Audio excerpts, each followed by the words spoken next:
Hello, hello, hello. Go ahead, take your sip now. You good? What? God damn it. What's up, everybody? Happy Wednesday. What's up? Happy Wednesday. Hello, hello. I only got a shot of fucking liquor left, yo. Oh, That's look at terrible. that. You knew we was doing this tonight? I looked down and I saw brown. I thought I had, I thought it was big enough to kind of like, I thought it was higher than that. But I looked from the vertical instead of from the horizontal. If I look at horizontal, I know to get a whole nother fucking bottle. But do you need 10 seconds to go get you another bottle? You could go run and get you a bottle. No, we can introduce our guests for tonight.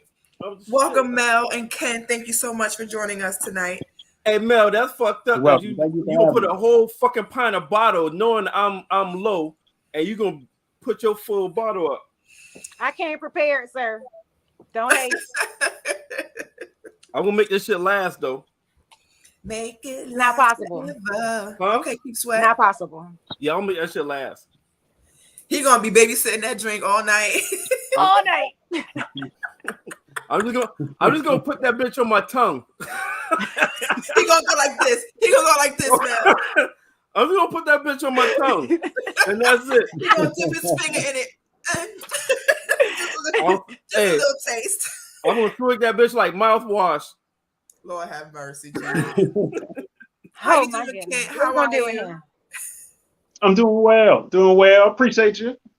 Good, inviting me on the show tonight. Happy hump day. Sir. Mel, how are you? It's been a while since we've seen you on Wednesdays. You know, I am trying to get my education on, you know. So Wednesdays is honestly the only free night that I have to focus on my homework, but I just got done with my accounting class. I made a B in the class. Good stuff. And praises and blessings be to the Most High. Yes. Because I barely got through it. Well, congratulations on that. I know that's a big accomplishment, getting your master's. Kudos to you. I stopped at my bachelor's. I ain't want to learn no more after that. Well, my son is getting ready to go to college and he wants to be a lawyer.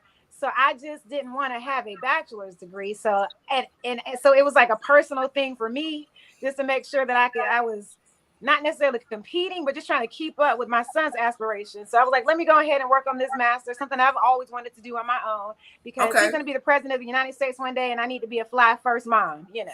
There you go. Right. So what's your master's in? So MBA, my emphasis is project management, and then I'm going to go and get a certification in diversity and inclusion after I get done with that, and that'll be all the education that I'm ever going to want to have. I feel you on that. I'm gonna take a drink of some sweet tea just for you. Come on. But the day I had, I'm gonna drink half this bottle of wine on this show. I'm not a wino. I only drink on Wednesday. Listen, y'all heard that I don't know what y'all heard. All I heard was, ain't no fucking way my son gonna be equal to me, so I'm gonna get another fucking degree to let this nigga know that you still gotta look up the motherfucking mama bear. That's what the fuck I heard. I don't know what the fuck y'all heard. That's what the fuck I heard. That's not what I said. Oh, I needed to be an accomplished first mother, educated, fly. I need to make sure that when they vet me, these are the things that they're getting ready to say about me. Right. Okay? She said that her son was her motivation. That's what you said, right? Yes. He's going to be the president of the United States one day. Yeah. And you can't let your son, the president, be better than you. And you said no. I need to make sure that I've got all my stuff together when they start vetting. Yeah. That's it. Yeah. That's all. Yeah. This is like, I got my master's, nigga. Fuck you. I'm still mama bear. Anywho, Merv, how you doing? Becca, how you doing? Kent, I've never met you before. I'm pleasure having you on the show. I'm glad to hear what you have to say. Good to meet you. I appreciate the invite. I'm doing all right. Just I'm getting through. I had to go to a funeral this weekend of a friend of mine, my best friend's boyfriend, who became family. It was tougher than I thought it would be. I don't know. This was the first funeral I've been to since my dad, so I kind of went backwards in my mind for a little bit, so I had to kind of shake it off, and then be there for my best friend, because that was the love of her life. And right, when you lose a lover like that, there's so many things that come into mind, especially with him because he was obsessed with her. So he was the first one out of anybody she's dated that she saw a future with, that she really, really loved. Right. And this is why I stress so much for men to take care of their health, and to be on top of it. He was only 31 and Absolutely. had a heart issue, and it was time for him to stop fighting. And so now he's at peace and he's healed. But so it's just kind of, you think about stuff like that. And I'm newly married. So I think about, God forbid something was to happen to my husband, and I think about my mom when she lost my dad. The mind is funny. You really got to control your mind sometimes. It'll go left if you don't catch it. But I'm doing good. I'm doing better. Just getting through it. So yeah. I'm sorry to hear that, and I'm definitely keeping you and your friend and in my thoughts. Definitely a difficult situation, but I'm glad that he is in a better place, so to speak. All pain and all hurt and everything has been taken away, and so Black men, come on, our Black kings, we have got to start taking care of ourselves a little bit better than what we are doing. Yeah. Y'all go to the doctor when something about to fall off. Y'all, your whole pinky about to fall off, and you won't go until your hand about to fall off. I don't understand it myself. Y'all have some explaining. They got Robitussin. They got Robitussin. And you gonna put some dirt on it and take some Robitussin. Robitussin and ginger ale, nigga, we good. You see, Mel? You see? We try, but it just. Now you just told this whole heartfelt story of a 31-year-old Black king taken too soon because potentially he didn't take care of his health. He didn't go get his checkups. He wasn't getting his regular checkups and routines and things like that. And these two gentlemen, Black kings on this podcast tonight said, take some Robitussin and ginger ale. And like your great grandma used to say, put look some dirt look on at him. Look. You see him take that little droplet of alcohol to the face. You see? Listen, and trying to savor the taste. Hey, for the flavor. Does it make me alcoholic? I got a shot in about 8 bottles. So if I hit all 8 bottles, get that ounce out, I'll be all right. Exactly, Merv. You will be all right. That would make me alcoholic. Absolutely not. You can do what you're right. You can do what you want to do and live in color.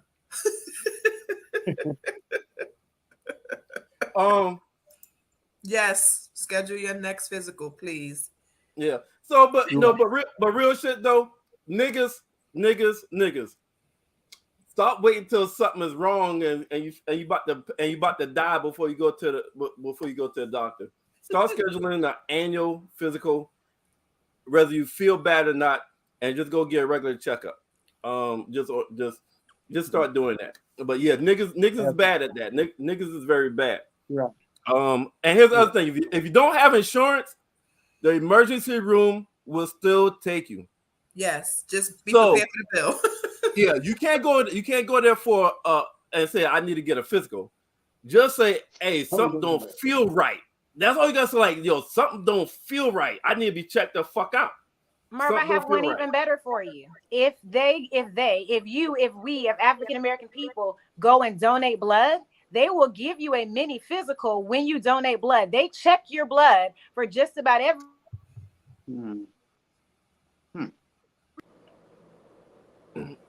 We can hear you now. Yeah, we can hear you now.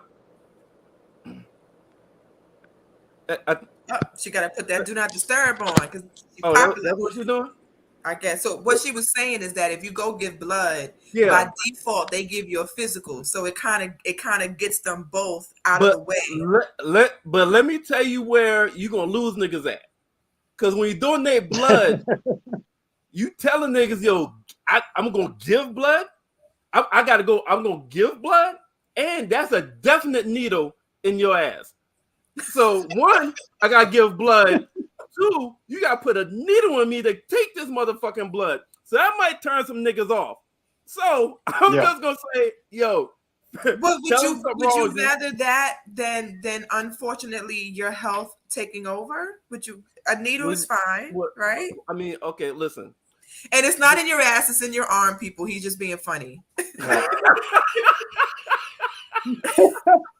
A needle in your ass is a whole nother issue that we will not discuss on this here pod.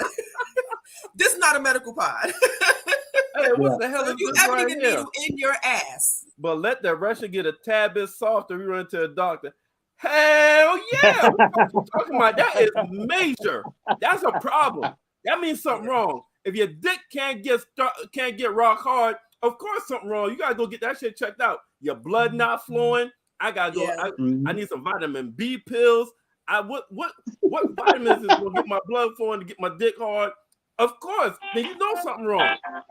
right? And even though that sounds funny, that is really true because that is a sign that something is wrong. Yeah. Yes. Yeah. So hell It's yeah. all right, LaShonda. It's okay. Listen, that means And you something possibly wrong. usually it's your heart. Huh? Yeah. Oh, I said, and usually it's your heart. Erection problems deal with your heart? Yeah, usually they're usually some way Are forming connected. some cardiac blood flow, some of that an issue there. Oh, okay, got you. Like the blood Like flow. thyroid Unless issues you're are diabetic. connected to your heart. Oh, okay. Or unless a girl broke your dick. I mean, Bobby Schmurder said he was taking a 6-month break. Hey, unless a girl broke your dick. every girl And that don't is have very rhythm. possible. Every girl don't have that rhythm to ride, and some motherfucker up and down, and boom, they say dick broke, and you like the motherfucker off. What's the white movie when they had a road trip?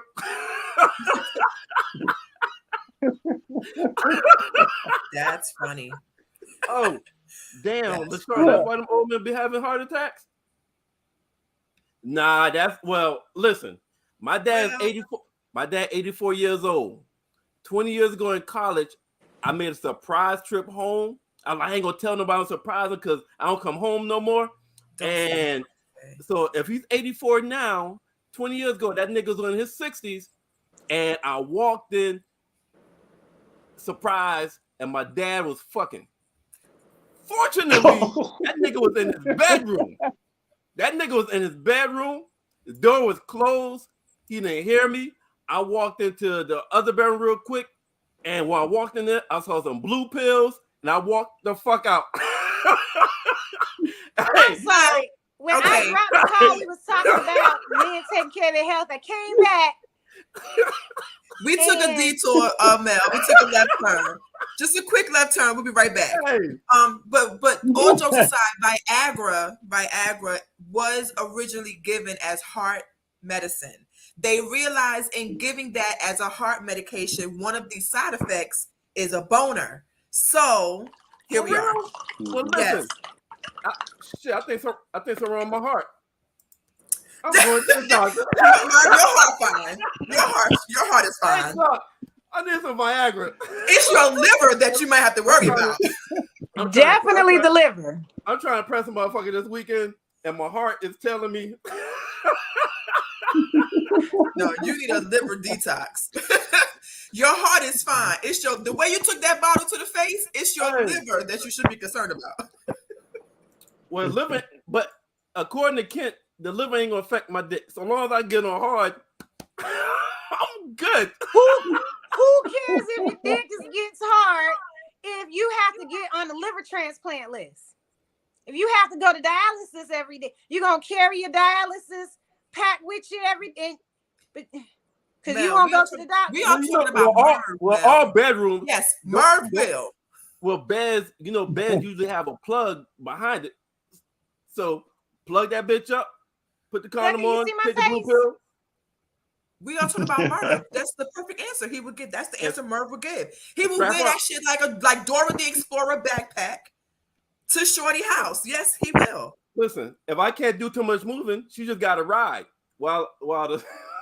All right. All right. Let's listen. Sometimes you got to get in where you fit in.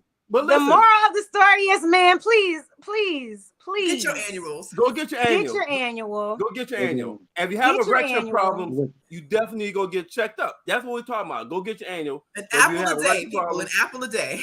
go to the doctor, Yeah. get checked, and then get that blue pill. You got healthy heart, healthy See, dick. we trying to good. move the conversation along. He brings it back to this blue pill. I'm so confused with you. Hey, why not? Listen, Mike Tyson became champion by knocking motherfuckers out in the first round. So long as I can knock her ass out and make her come after 17 pumps.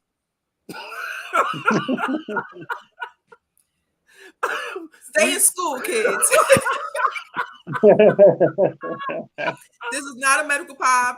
The opinions of Merv are the opinions of only Merv. Of only Merv. And not of the guys podcast and Period. its guests. And their guests. And affiliates. And affiliates. And sponsors. And sponsors. I'm just Purely. saying. This is the Merv show because we don't subscribe to this. Well, it's hump day, so here we are. Aha. Aha.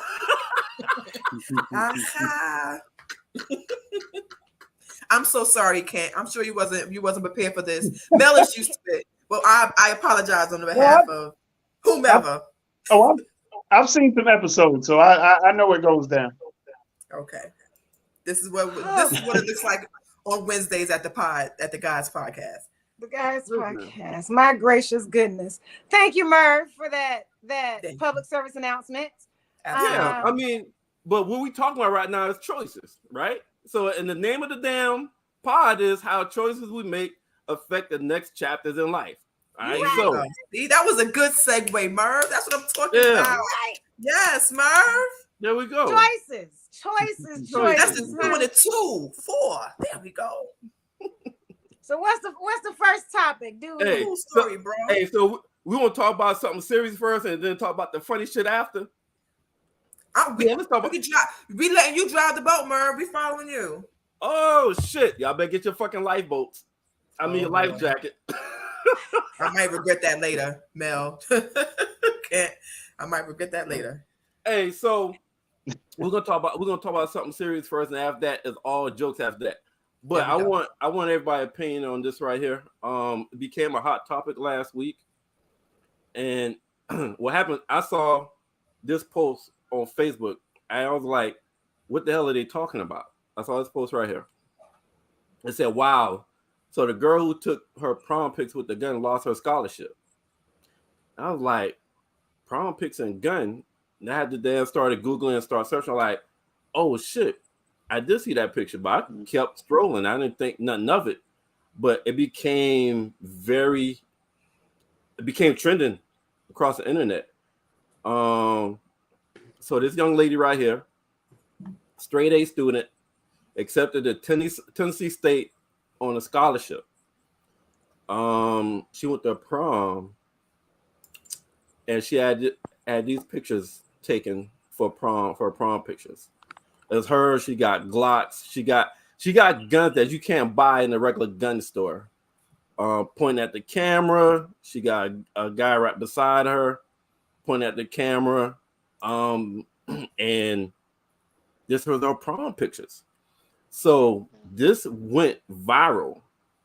It got back to, it went viral, it went internet viral. So of course it got back to Tennessee it was State. all over the place. It got back to her high school, and this right here was an update. It said, "Update: the student who posed with guns in her prom pics got expelled from high school she was attending, so no graduation, and TSU took away her scholarship." I blame her mom. I blame her parents. Why not? Yes, we will. Yes, we will. Yeah, we're talking about that. So, was it? Did the punishment fit the crime? Was it too strict? Was this a learning moment? Was this fair? Was this foul? What are your thoughts on, because she straight A student, apparently up until this point there was no issues, scholarship to Tennessee. After those prom pictures, expelled from school, no high school graduation, and Tennessee State took her scholarship, so she's not going to Tennessee State now. I have a senior getting ready to go to prom this weekend. Never in a million years would I allow him to do anything to jeopardize his career as a politician, to jeopardize him graduating. He's speaking at his high school graduation. As a parent, as a mother, we got to think for our children sometimes. And that's something that she probably wanted to do, but that's her parents' fault. Absolutely not. Who took the picture? She's not to blame. She's a child. That is a child. She should have had a more common sense and enough wherewithal to know I'm a straight A student. I have a scholarship. She should have known not to do that, but I don't blame her. That is absolutely the fault of her parents. They should have protected their child and didn't. So that's my position. Did the crime fit the punishment? Honestly, that's not the point. The schools have a zero tolerance policy, point blank, period. No matter where you're at. If you're posting pictures like this at home, who knows what you're bringing to school? You just said that these aren't even guns that you have the ability to purchase, right? Where did you get the guns from? Yeah, you can't just go into like a Walmart and get those kind of guns that they had. Like so Trey Gass is making a good point. Meanwhile, Becky, Nikki Lynn, Richard, and Chad are taking pics of AR-15s. But guess what? We are held to a higher standard no matter what. It doesn't matter if you're in high school. It doesn't matter if you're in elementary school. It doesn't matter if you're in college. There is a bias against African-American people as a whole. It's not fair. It's not fair, but it is what it is. So because we have to hold ourselves to a higher standard, this never should have happened. I blame the parents. That's my position. It is what it is. Does the crime necessarily fit the punishment? No. Can Becky do the exact same thing and get a slap on the wrist? Absolutely. But that's just where we are in society. It is what it is. And because we already know where we are with racial tension and the bias that we have between African-American children and their Caucasian counterparts, we have to hold ourselves to a higher standard. We have to have a better expectation for our children and ourselves. And I blame the parents. That's it. That's my position. I blame the parents. It's their fault. Kent, you want to chime in? Yes. I agree with the things that Mel was saying about definitely parents need to be involved, especially when something like that's going on. Because obviously there was no parental, control, or there was no definitely getting any advice prior to taking that picture there, or where they were taking the picture. My biggest issue was being that it was at, TSU, if I'm not mistaken. Being an HBCU, you would hope that they would have, I don't know what their ethical code is, or their as far as their rules, as far as within admission, that if this is her only offense, or anytime she's ever been in trouble, I would hate that this would ruin her life after one one bad mistake, because it's an awful mistake, and it kind of lets you know that the power of social media, how it can, one click can ruin your whole life. So that's something that we should all, we can all look at that. The wrong click, it's over. Depending on what you put out there. I would just hope that she would get a second chance. I'm just speaking for myself. I've made some poor choices in life.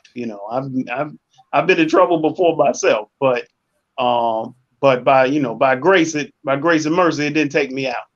I was still able to, continue my education and, achieve multiple degrees and have a career,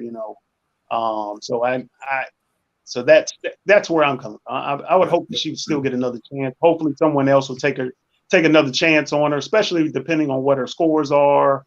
And she obviously was a great student because she had a full scholarship. So she wasn't like she wasn't a good student at all. So she was a straight A that's student. where I'm straight A student. So obviously, something within the environment where she's living, or definitely the people in front of her.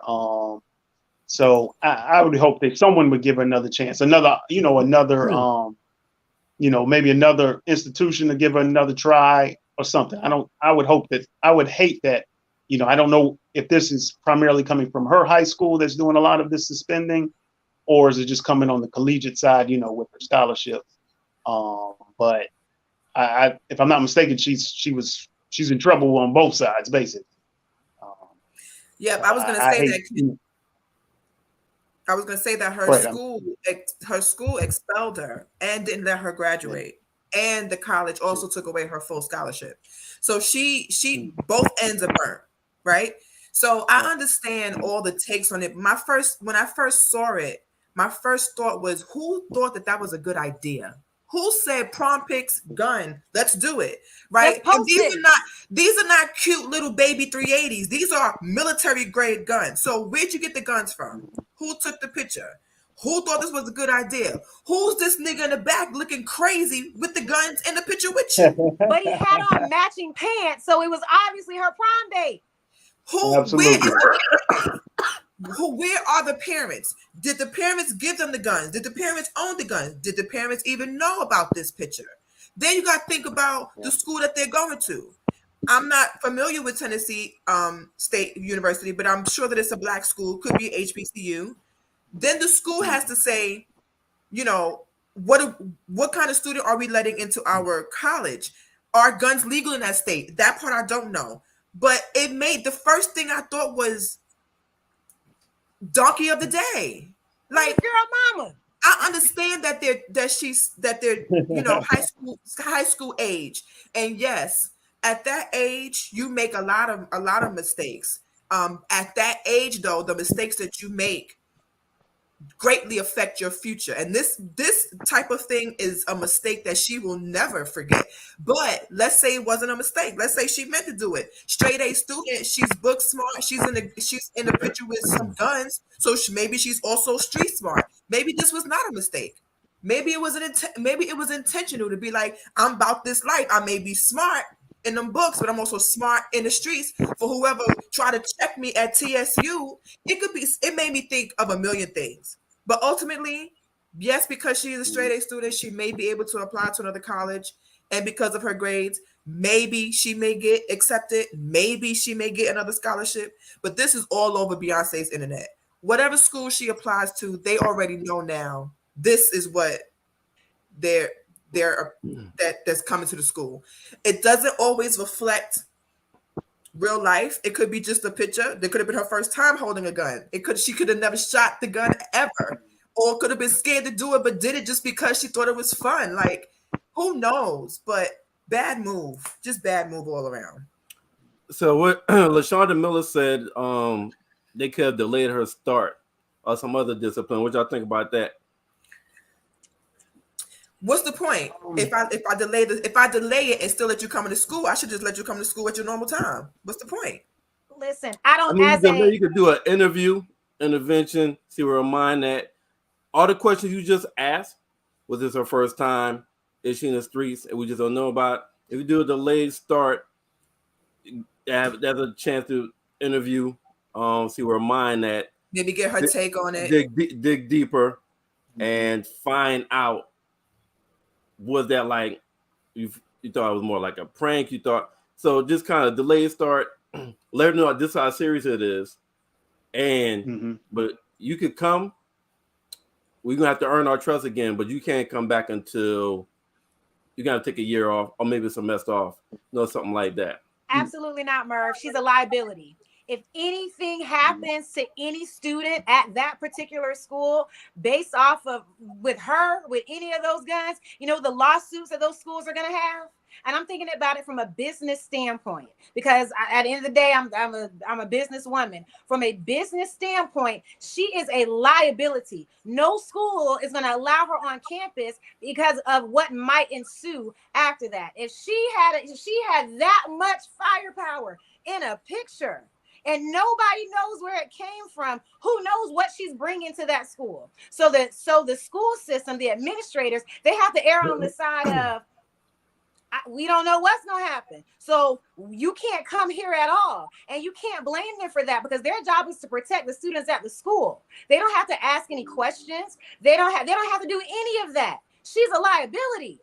And if somebody gives her a second chance, absolutely great. Let's try to do that. But if you think about it from a business standpoint, from the school system, their job is to protect these other students and give them a great education. They can't let one person, regardless of how major or minor their infraction is, stop the education of the other students, the money that's going to come in, or whatever may ensue based off of this young lady with all this military grade weaponry coming to their school. So is it fair? No. If you think about it from a business standpoint, from the administrative standpoint, they did what they had to do to make sure that they're protecting everyone on campus, students, teachers, and others. Is it a stretch to say something may happen if she comes? Yes, it's absolutely a stretch, but they're not taking the chance. She's a liability.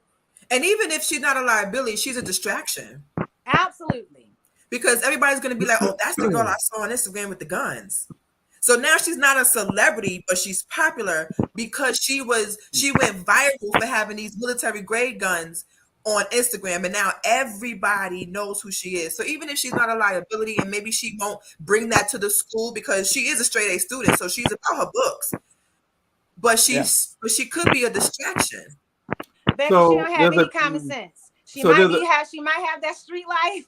She might be in those books, but common sense is not common for everyone, and you can't buy that. That common sense should have told her, I am a straight A student. I have a full ride. I probably shouldn't post these pictures with these guns on Beyonce's Instagram. On Beyonce's internet. So somebody asked a question. Do you feel the punishment would have been severe? Let me finish before y'all respond, because I want to add something to it. They said, would the punishment have been as severe with different guns? So I'm assuming she's asking, you do have acceptable guns that people consider, like, oh, this is good protective gun. This, like maybe just a regular 9mm or like a 22. I think a 22 is considered a woman's gun. A lot of women have 22. Is that correct? How old do you have to be to own a gun for it to be registered in their name? Like if she's 8, like how any of you gun owners? So let me because I'm in the Google. So I looked up, are guns legal in Tennessee? And it says guns are legal with few exceptions. Tennessee prohibits the possession of machine guns, short barrel rifles, and shotguns, which is exactly what she was holding in that picture, a shotgun. So back to the question, do y'all think the punishment would have been severe if it was acceptable guns that you could walk into Walmart, like, let me get that 22, or let me get that 45 or that 9? She was a minor with the gun. It doesn't matter. Yeah. I think it would. Is it 18 or is it 21? Okay, go ahead, Kent. I mean, I think the picture does a lot more damage than brings a lot more light to the as far as the damage and what it looks like. Doesn't make it look any better. Possibly, depending on what they're doing, with the guns, that makes a difference. But if it's probably a handgun, it might make a difference in how it looks, because when people see, some form of an artillery gun, they're thinking about school shootings, mass shootings, things of that nature. Now, granted, what's to say what the school would have done either way, what a high school would have done, as far as expelling her, or depending on what you had, even if, like, say they, on that picture there, they took out the machine gun and she just has the handgun in her hand. It probably would not have been as, I'm just thinking it wouldn't have been as obvious. You could still see the handgun in her hand, but that what's down on the dress is definitely, it catches your eye a lot stronger than what she has in her hand. So that's what I would be. That's what I think about that. The gentleman reminds me of the "Don't be a menace to society while drinking your juice." Yeah. Me. Is that what the movie's called? Yes. Yeah, it is what the movie called. So I'm reading it as you guys are talking. I'm reading about Tennessee, and it says that they do have you can carry a gun with a permit, but you can't have it out openly with the intent to harm. So as of July 1st, 2020, an adult can carry a handgun openly or concealed in Tennessee without a permit if the person is 21 or older, 18 for certain military members. It has to be in lawful possession of a handgun, and you have to be in a place where the presence is lawful. And a presence that's not lawful is school buildings, federal buildings, and courtrooms. I don't think she was at school now. So no, she was just in the street. She was like, it looked like she could have been like in front of her house or something. Yeah, it looked like she was in the street in her house. So 21 and older is the law in Tennessee. So again, maybe if it was a smaller handgun, the punishment might have been different.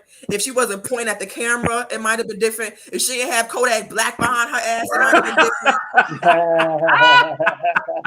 It could have been a couple things that might have changed the outcome. But nonetheless, it gives the impression, if I'm going to openly post this on a public social media site on my way to a college, if I'm staying on dorm, let's just say I'm staying at the campus, I'm not going to be able to have this on campus, right? Obviously. It just, the people at Tennessee State University had to make an executive decision, and they would rather have not allowed her to come to the school versus having to do a press conference as to why is this woman, young lady, on campus after seeing what y'all saw. It just gives and we all know that it may not be true, but perception is reality. So just by looking at the picture, it gives a bad perception. So the picture doesn't say that she's a straight A student. It just doesn't look good. So we have Sean that said it doesn't matter if she has a crowbar.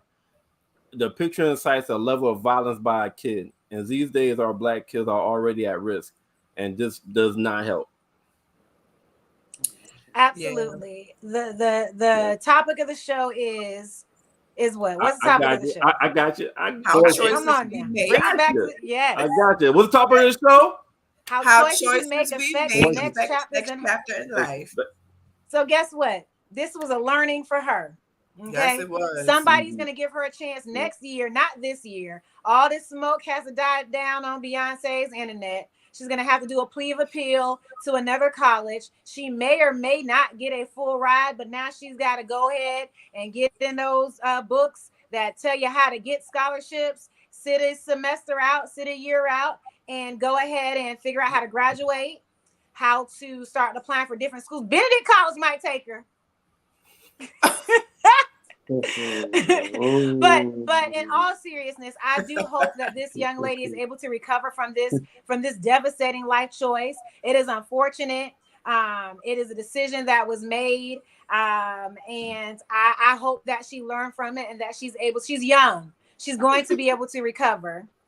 And I just hope that it doesn't take as long to recover from this small mistake. I think that's a Benedict alumni right there. I wasn't trying to be funny. All I'm saying is she may be able to do a plea of appeal at certain colleges that may be able that might accept her. Benedict College is an amazing school. I just did career fair at Benedict College, and so. All I'm saying is she has options. Don't backpedal now. Stand your ground, Mel. Don't back down now. Stand your ground. But I'm like, to be honest, Benedict College might take her. It's not going to be this year though. She's going to have to reapply. She's going to have to figure out how to graduate and just pivot. It's all about a pivot. I know, LaShawn, but it was funny about saying you're the Benedict alumni. Okay, this my show. Really, it's the Merv show, not the guys.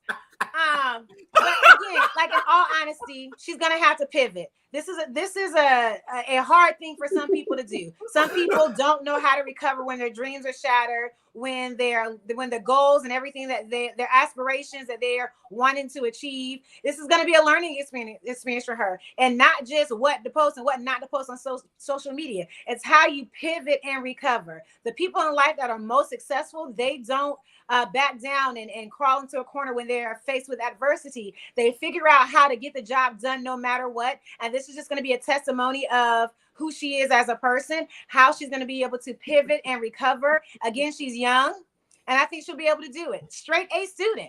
This was a learning. It is what it is. Yep. Is she going to be able to recover? Absolutely. I think she will be able to. But I guarantee you, she won't let her children pose with a gun like that in a prime picture. So let me ask y'all this, all right? Because I know each one of you a little bit, so I kind of know a little bit about your upbringing, just a little bit. So I know what I'm about to ask. Y'all didn't go through what I'm about to ask. Let's say she grew up in someplace like Marcy Projects in New York, or the projects in Columbia off of Beltline. I can't remember the name, but man, you know what I'm talking about.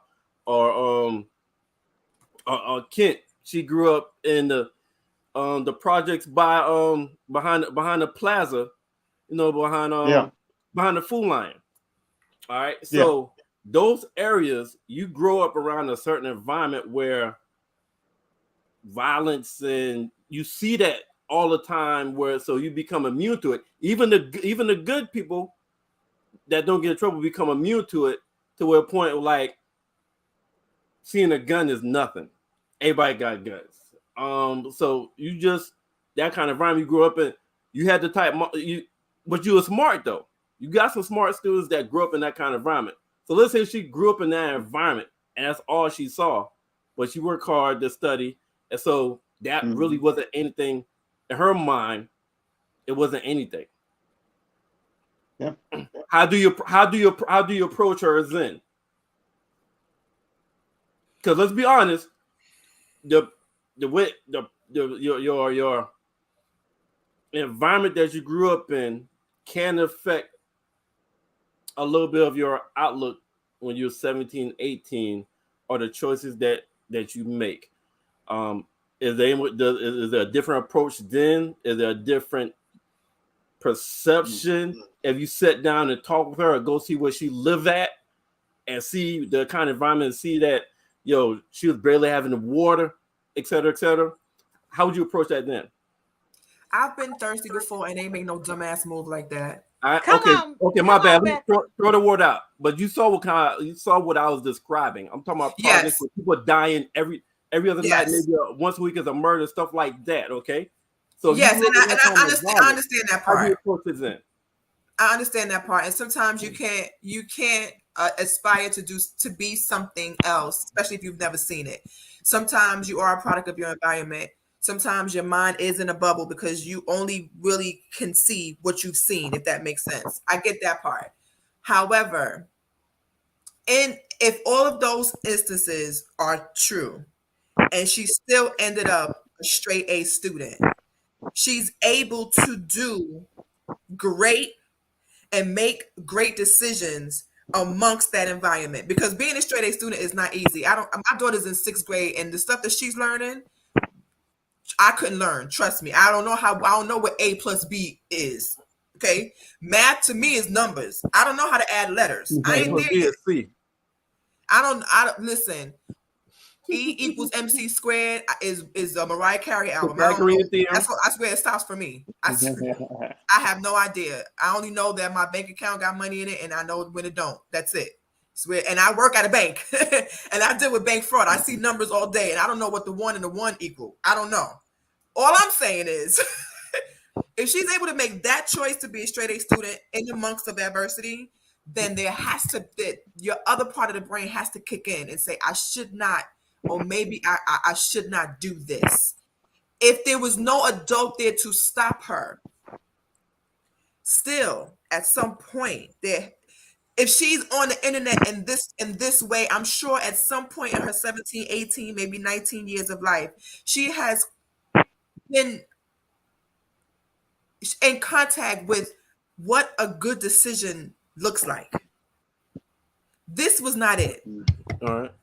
Kent, Mel, anything to add to that?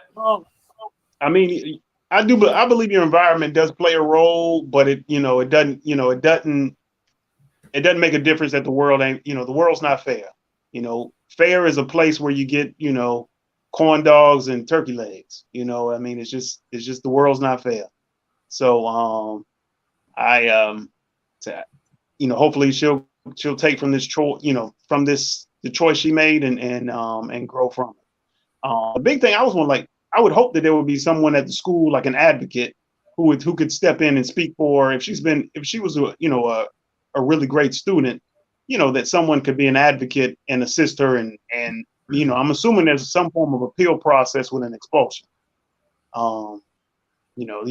Everybody I know that had to go up against for expulsion, there was some form of appeal before they kicked them out of school. Mm-hmm. So I'm assuming that it's still going on today. So hopefully, you would think there would be, if she was a really good student, there was someone to be able to speak up for her and help her with that situation, despite it being a poor choice. Right. What up, Tina B? Hey, Boo-Tang. So Tina B said, I can always count on Tina B the goddamn bring it. She said, book smart doesn't mean street smart. Everyone doesn't have both. We all have made bad decisions, and we all didn't like being called dumb because of it, or the saying that we deserve the punishment we get. And that's true. You don't like it, but there's Did a lot of anybody shit call her not gonna dumb like. though, or the decision was done? No, she was just saying, well, the decision, but there's going to be some things that we don't like, and that's life. And yeah, she may have in her mind said, I should do this and should not get any consequences because of it, but that's not life. That's not life. You not liking it don't mean shit. She made a life decision, a life lot of shit choice, we don't like, and unfortunately, this is what happened. Again, I'm gonna go back to what I said earlier. She's young. She's going to be able to recover from this. This is not, it is going to be a testament of who she is as a person. If she has the ability to make straight A's throughout her college career, she's going to be able to pivot. To Kent's point, there's absolutely going to be an advocate out there for her. I absolutely believe that she already has an advocate, someone on her side right now, trying to help her pivot to get back to, the internet was calling her dumb. Okay. I'm currently not on social media because I'm working on my own college degree right now. So, I didn't and she's a straight A student, so she's obviously not dumb. So she's not dumb. The internet was calling her dumb. She's obviously not dumb, but hopefully she has an advocate in her corner. If I was an administrator of a college, I would be in her corner, simply because like she's a Black queen in the making, and she's smart. She had a full ride. So hopefully somebody out there has enough pull and has enough reach and may be able to even hear this broadcast and be able to reach out to her and help her pivot and get back in the right direction, so that she can be a productive member of society. Tina B said this can make her or break her, but hopefully she'll bounce back. I think she'll bounce back. LaShonda got a question for you, Mel. Oh, no, ma'am. I'm a proud graduate, proud alum of the University of South Carolina, class of 07. I'm working on my master's currently right now at the University of South Carolina. However, I don't knock HBCUs. And if I had to do it all over again, I would have gone to the HBCU. I spent more time on Benedict College campus than I did at the University of South Carolina. I'm just going to be honest. All right. So one last thing before we leave.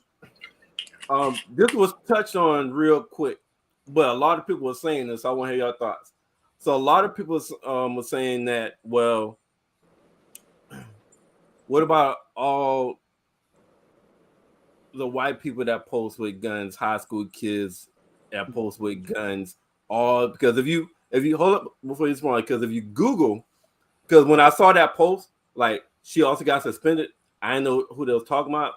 So I'm trying to find it. You go to Google, YouTube. When I Googled prom pics with guns, it was 90% white people. Like 5% Black people. So there was also some people being said that they didn't like it because of the fact that white teenagers and that's that same peer group, same age peer group, post pictures with AK-47s, semi-automatics all of the time, and it's not going viral. It's some prom pics too with white people and semi-automatics, and it's not going viral like this. Punishment didn't go like that. The grading didn't go like that. the negativity didn't go like that. So they're like, well, damn, why the hell she got to catch all of this fade when white people do it all the time? So why? So what y'all want to? Anybody want to say something to that? I'll go real quick. I'm sorry, because I'm very passionate about this. My mother raised me with the understanding that I had to be 10 times better, that I had to be 10 times smarter, that I have to do 10. I have to be the best of the best, no matter what, just because I'm African American. It is what it is. It is not fair. It is not fair, but we already start out as a deficit. And knowing that, yes, we understand that our Caucasian counterparts in business, in schools, in anything that we do, we just have to be better. And knowing that, there's like that's just something that's just it's an unspoken bias. It's not fair. It's not fair. It doesn't make it right, but it's the reality of where we still are with the racial tension going on in America today. This is the reality. And instead of us trying to coddle our children and making them feel like that they have arrived just because we are able to be educated with our Caucasian counterparts, that we are able to drink at the same water fountain, it's still the same unconscious bias that they need to be aware of and be raised with the understanding that no matter what, you are still going to be held to a higher standard. Point blank, period. White children are not going to get the same punishment just because of the schools that they're at, the school systems that they're in. It's just not going to happen. That's the reality. It's not fair, but it is what it is. And when we continue to raise our children with a mindset that they still have to be 10 times better, we are still not equal. Period. And this is a testament to why we are not equal. We're not. And again, it's unfair. But I raised my son to understand that you have to be 10 times better. You can't make the same mistakes that your Caucasian counterparts are making, because you are going to be held to a higher standard simply because you're African American. And so when we continue to raise our children this way, with the understanding that they still have to be better, they still have to make better decisions, it doesn't make it fair, but this is still the life that we're living in. And so that's my 2 cents. And it's not fair, but it is what it is. And this particular situation is proof. Anybody else want to chime in? Ain't nothing else to say after that. That's it. No, that's it. That's it. All right. So mic drop. But it's really going to be another glass of wine I'm about to pour. Hey, mic drop. And Mel, you say all that to say what? How choices we make affect the next chapter in our lives. But it's all about the pivot. How are you going to recover from the choice that you made? Word of the day, pivot. Pivot. Right. So, we're going to pivot right now because this came up on Facebook, and there was a lot of comments about it, and I'm glad we got 2 males, 2 females. Oh, is it okay to call y'all female? I mean, yes, it is. I'm a woman's 100%. Oh, shut up. I'm all 100%. Yo, so this came up in the Facebook post, and it was a lot of individual conversations under this post. So the post was about one of our USC alumni posted this. He said, "This may sound like gender rolling and may affect some people, but I don't care." And he went into talking about how he has homegirls who just talked to him about she has to coach her son's soccer team because nobody else will step up to coach the son's soccer team. Not even the other parents or dads from the other sons on the team. And then it dived into also moms taking sons to the barber shop. Also, where it's like, oh, the baseball team. There you go. She was on that motherfucker. Keep them honest. Keep them honest, LaShonda. Hey, yeah, so I might slide to the left. Lies. Hey, keep me straight. Keep me straight up and down like 6 o'clock. God damn it. Yes. So she was coaching her son's baseball team, and he was like, "What the hell are the dads of the other sons on the baseball team for the damn mom of one son have to step up to coach a baseball team so that they'll have a coach and derive into moms taking sons to the barber shop. Like I've been in a barber shop and it's been several times. Like every time I go, I see at least one mom bringing their sons to the barber shop. And I asked somebody else about that, and it was like, "Why aren't you kind of gender rolling?" I was like, possibly so, but I do feel as if I'll give my opinion. But what y'all thoughts on that right there? Is that okay? Mm-hmm. Is it because the fathers ain't stepping up, or is the situation was when a mom is trying to control a situation where she don't want the kid around the dad, so she's gonna try to do everything that the dad do, so that the dad don't have a reason to be around. So my question is, which one do y'all think more than likely it could be? Or could it be a little bit of both? But how y'all feel about that overall dynamic of mothers doing a lot of stuff that you would expect the father to do? Yeah. I think I'll make this quick. It baffles me, but then again, it doesn't baffle me. When women do certain things, it's the misogynistic of it all, right? This world is rooted in it. So this world is very male forward. When a woman is able to do something, the first thing that they say is she's doing it to try and be like a man or be better than a man. And we have to learn in 2022 that there are certain things that, yes, there is a double standard, and there's certain things that are generally done by men more so than by women. But when the women do it, it's not always because we are trying to be better than you or show you up. Sometimes we are just the ones in the role to fit in. The reason that this mother is doing this is because nobody else would. Not because no other man would, because nobody else would. And instead of saying she's doing this for her child and the child's team and stepping up because nobody else would, the first thought is, where the niggas at? And it's just aggravating as hell. It's just dumb. She's doing it because nobody else would, regardless of what's between their legs. Nobody else would. So she did.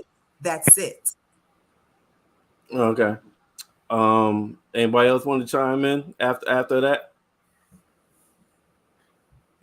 In most instances, you're going to see, there will be a male that would be the head coach of a boys baseball team. But obviously, just what Becca said, probably nobody else stepped up like, nah, she want to do it, let her do it. And also, she may be more qualified to do it. Maybe she was a great softball player. I was getting ready to say that, kid. Dawn Stanley. She could be. She could absolutely. She could have a background in softball where she knows, she's as far as knows the game from that angle. So with that being said, and if the kids are, responding to her and they're playing for her, I don't have a problem. Not at all. Ken, I'm gonna piggyback off of you because I was waiting till everybody went. But I'm just thinking to myself, I loved softball in high school. Like, I loved the game of softball. I have my own women's kickball team right now. I'm the captain of a women's kickball team. So why can't it just be she has a love of softball? She knows the game. She knows the technique. She's able to teach these children, and nobody else stepped up. So because nobody else stepped up, and she did it. And so I was a single mom as well, but my son's father was in my son's life. But I still used to take my son to the barbershop. My son turned 12 years old, and he told me I couldn't come in anymore. And I was like, why not? He was like, just drop me off at the barbershop. And then I would get dressed up to the barbershop. He would say, is that what you're wearing? And I'm like, it's a dress and some chucks. He said, no. And so I didn't know any better. Like, sometimes his dad would take him, sometimes I would take him. But when that little boy turned 12, he told me to drop him off. I could not come in. I wasn't allowed. Wasn't no reason to go. And I felt some kind of way. But I understand now that those men in the barbershop used to pick on him when I walked out. They used to pick on him. I asked them. They be like, man, your mama fine, or man, like your mama, who your mama dating? Is your mama single? And he didn't want that slack. He didn't want to hear those things. He didn't want to hear the comments that the men in the barbershop made when I walked out. Because I would walk in, this is what my son wants. 8, 9, 10, 11 years old. Like, I didn't trust him to say that, to come out with a haircut that I thought he should have. But when he turned 12, he told me I could not come in the barbershop with him any longer. And I had to respect that young man. So that's my answer. Okay. Yeah, it depends. Everything could be situational. Yes, they could have been the mom could have been a college basketball player, college baseball player, college soccer player. The mom could be, because you have women that's in the sports. But if the mom made that and there's 8 other sons on the team, I think it's a fucking problem that no fucking dad stepped up. They work. They have corporate jobs. They can't get off. Listen. I'm probably going to take some slack there from the niggas, but all them niggas ain't working. Every goddamn nigga is not fucking working. No. And niggas, I just feel like a lot of dads got stepped the fuck up. It's the sports thing. All right, like I said, if she was a college, Dawn Staley, hell yeah, she's absolutely. Olympics, WNBA, blah blah. But most of these moms are not fucking Dawn Staleys that's coaching these goddamn basketball teams. All right, they're not the professional. They're not the soccer players that's coaching these soccer teams. All right, they're not these college baseball players or college softball players that's coaching these little league sports teams. So, and it's not so much me having a problem with the mom stepping up. The mom stepping up, your great fucking job. So I don't want y'all to take that perspective as, yes, she stepped up, good fucking job. It's more on what's not going on as opposed to what's going on. Mm-hmm. And I just think we need more fucking fathers to step the fuck up with sons, like with sports or certain shit. Like sons, like moms taking the sons to the barbershop. That dad gotta get in a fucking fresh cut, either weekly or fucking bi-weekly. Why the fuck the dad is not taking the son to the barbershop? Absolutely. You going to the barbershop, who cut your motherfucking hair? That's right. That's right. Bring Tina on. She look like that can go both ways. I take my daughter to the beauty salon. Ain't no dudes in there taking their daughters to the beauty salon. Should I have an outrageous? Where the father's at? Why y'all not taking y'all daughters to the beauty salon? Like because it's a beauty salon. So you get your hair done. All right. So what? The difference is there's dicks in the chair and there's pussies in the chair. There's no difference. It is a difference. It is a difference because I guess for sons it's an experience to do that with your father, and for daughters it's an experience to do that with your mother. I get it, but whoever the fuck is available to take this kid to the beauty salon or the barbershop, you ready? You dressed? Let's go. Boom. That's it. It's not that damn serious. I feel like sometimes men always say that women think of these issues but I think sometimes it be the men that bring this shit up. Like, what's the fucking big deal? The kid, whoever, auntie, the cousin, shit, the neighbor, somebody take this kid to the salon because I ain't doing this shit. I'm tired. What is the big damn deal?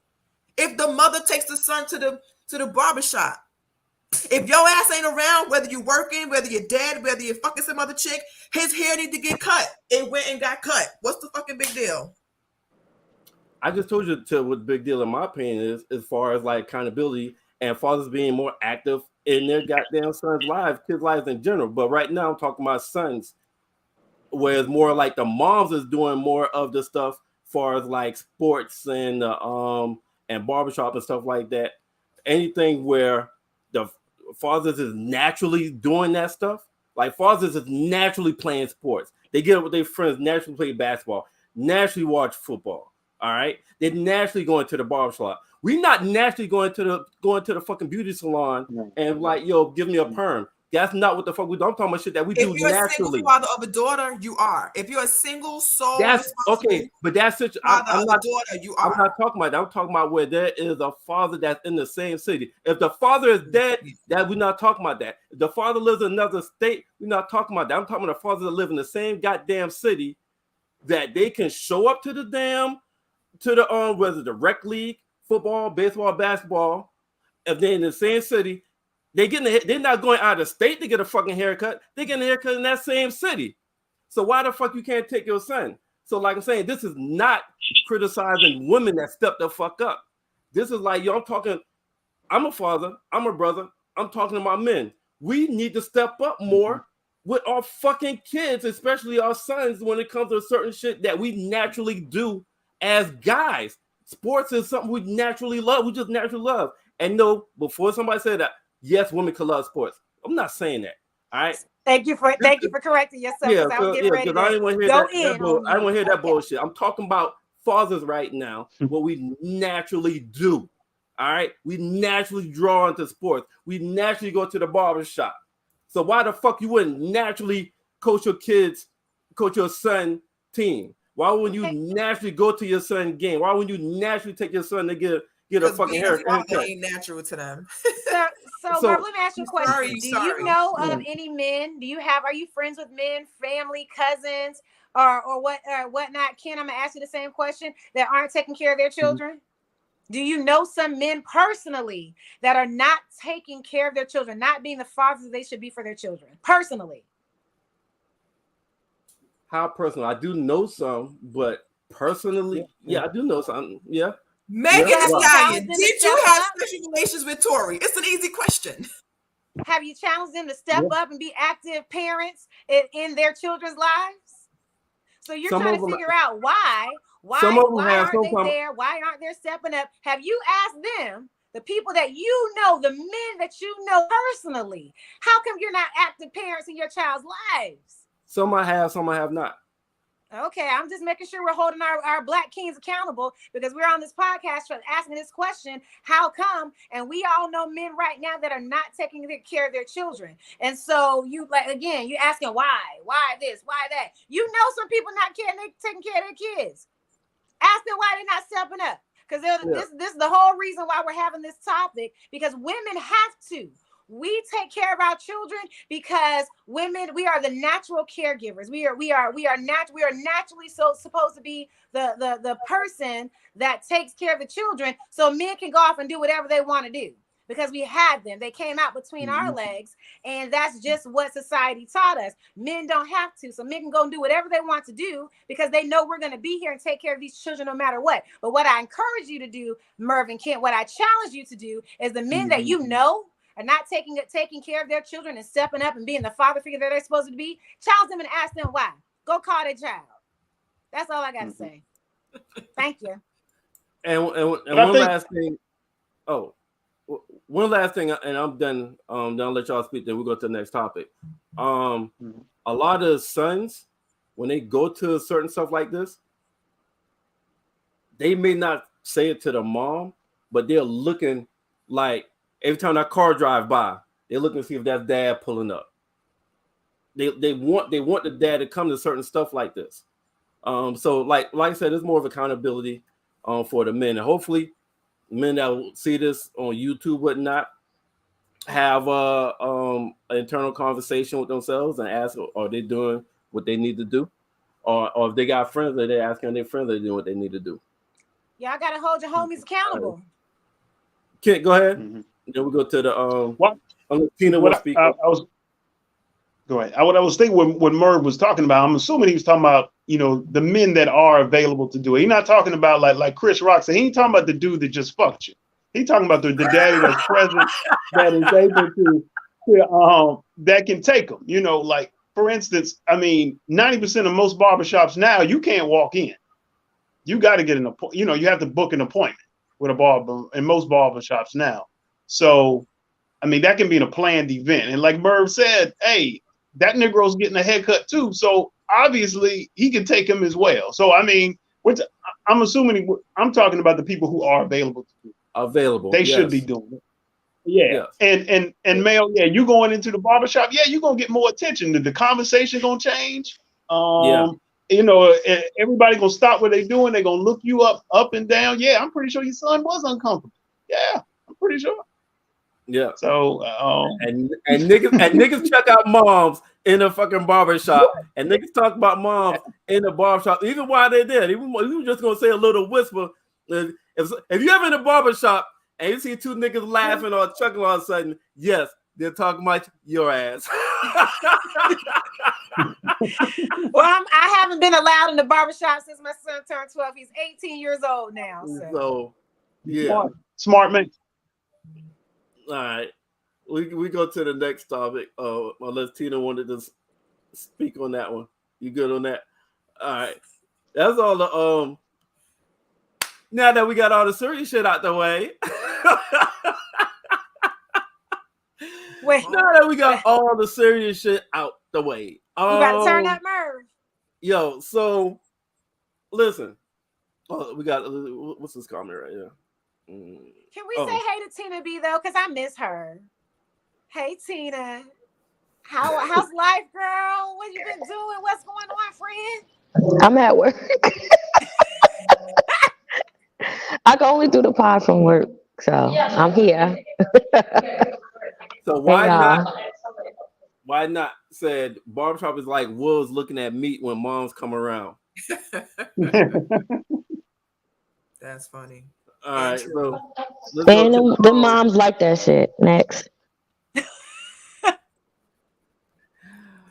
Oh boy. Let's see. Let's talk about. Let's go ahead and get this right here out the way. So.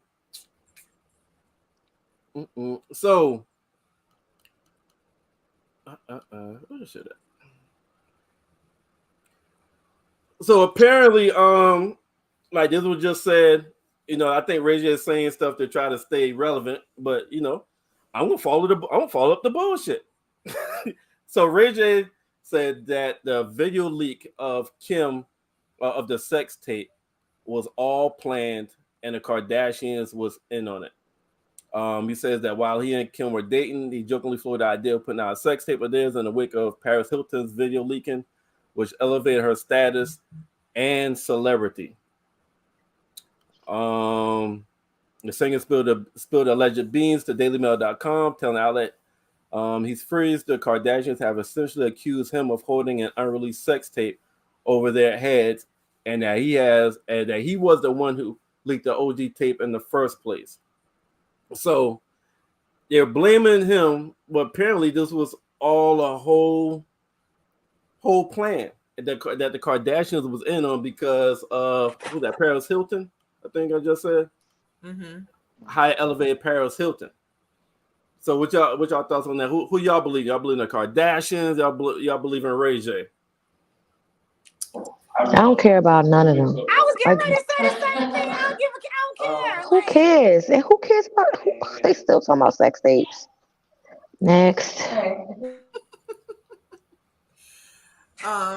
Yeah, I could care less, but I kind of believe Ray J only because the Kardashians have always been able to work the media very well to their favor. So I could see them being okay with something like this if it means where they are now. So if back then they foresaw them being billionaires and being able to manipulate the media and milk it for as long as they could, they saw that outcome, then I do believe that they would initiate this happening. It's been leaked because it is 2022 and we're still talking about this damn tape from Ray J. So at this point, this is milking it. Like this is way past Usher still being able to tour on Confessions album. This is way past We Still Step in the Name of Love. R. Kelly took that shit, came out a long time, and he could probably still bump that right now. We talk about many years. How old is this tape? Like, yeah, I could see it, and I'm sure that we'll be talking about this tape for another couple years. I'm sure when North and all of them get older, they're gonna say that's why your mama made a tape with Ray J. So we'll never stop talking about this. I don't mean we. We meaning me. No, I mean we meaning the people. We'll still be talking about this till Jesus comes back. You mean Beyonce's internets? Yes, they're gonna be talking about this tape until the Lord cracks the sky. Anything you want to chime in on that? I mean, absolutely, they're definitely capitalized off this sex tape. You know, I mean, like Kanye said, they're making millions off a home movie. So, it'll be on for continuous, and it'll be a continued story on their show because they're making plenty of money off reality TV. Huh? They really want to make some money. Tell them they need to go in and make a part 2. Right. And put it on OnlyFans. Yes. Make some put real that money. shit on Hulu with their show that I've never watched. Put it on Hulu. No, I need to put on OnlyFans. Them OnlyFans motherfuckers be making money. Yeah, I've definitely chosen the wrong profession. One of them OnlyFans, you can always jump in anytime. No, dead ass. I was like, I need to be putting pictures up of my feet or some shit because I am in the wrong business. Apparently, I'm doing the wrong thing. Like a 9 to 5 is whack. I mean, at this point, I'm about to start. Which angle could I get at the big toe and post that shit? Because from my understanding, the men's not the white big toenail toe polish. So go ahead and get them toes painted white, and good angles. Maybe I can make some money off of them. Shit. You know what they say about white toenail polish? What do they say? They say those are women that's freaks. Yes. Those are women that what? That are freaks. Oh, I had no idea. I enjoyed that one. So which one of y'all got on white toe polish right now? Can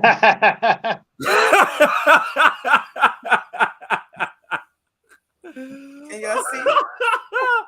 Oh, okay. That's how she got her ring. No.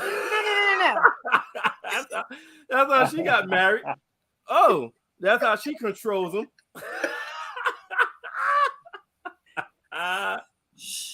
Okay, gotcha. All right. So now I knew it, Becca. I knew it. All right. So now let's talk about the goddamn Will Smith effect. Let's talk about Will Smith effect. When Will Smith went and slapped Chris Rock, everybody said that's gonna give an open line and give people confidence to just sit there and run up. So Dave Chappelle was attacked on stage at the Hollywood Bowl. A 23-year-old man was arrested on suspicion of assault with a deadly weapon.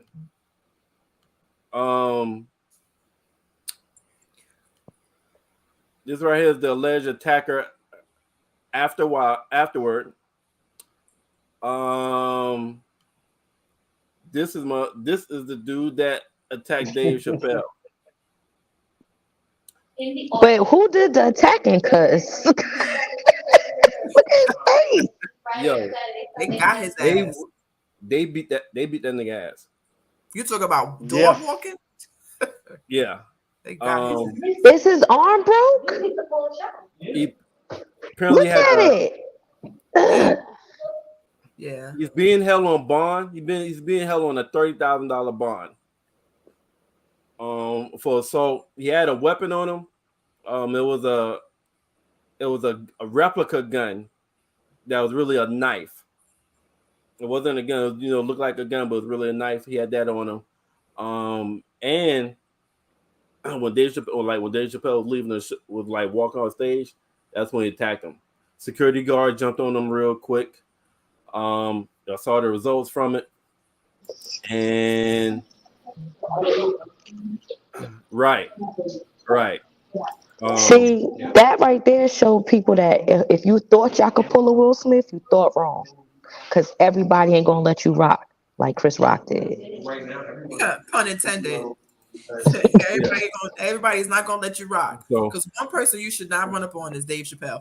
Put that on the list. So we have a list now. We have DaBaby, Mike Tyson, and now add Dave Chappelle to that list. People you should not run up on. Unfuckwithable. Right. Well, DaBaby looked like he just be starting stuff. Like I don't know. But everybody else was antagonized. Hey. So that man saw Dave Chappelle, didn't like something, And what the fuck did he do? What should he have done? What the fuck should he have thought about? Dave Chappelle's security. How choices we make affect the next chapters in life. That's what the fuck that nigga should have thought about before he made that next choice to run up. And then Chris Rock runs on stage talking about, is that Will Smith? Boy. Right. So apparently we know Chris Rock is okay. His ass been mute since he got slapped. So now we know he's in a jokey mood. Okay. Dave Chappelle said somebody paid him. Remember, Chris Rock said he ain't gonna say nothing on it until somebody pay him. Well, somebody paid him. Dave Chappelle said Troy was a trans. Wow. Yeah, he came back. Yeah, he said that after they grabbed the nigga and beat his ass up. So they made light of it. They made a joke of it to try to keep everything moving. But this is definitely a Will Smith effect. Jamie Foxx was there. Yeah, he was. But you know what? Now it did bring up another question about security at comedy clubs. I've been to quite a few of them, and it is very true. There is no security at comedy clubs. There's no two people, security guards standing on the end of the stage so people don't jump on. That doesn't happen, and I think now they probably will start to have that happen. Of course, for big arenas, where they're doing like when Kevin Hart goes on tour and things like that. Yes, there's usually security in big arenas, the Garden, the Spectrum Center, things like that. But smaller venues, there usually isn't.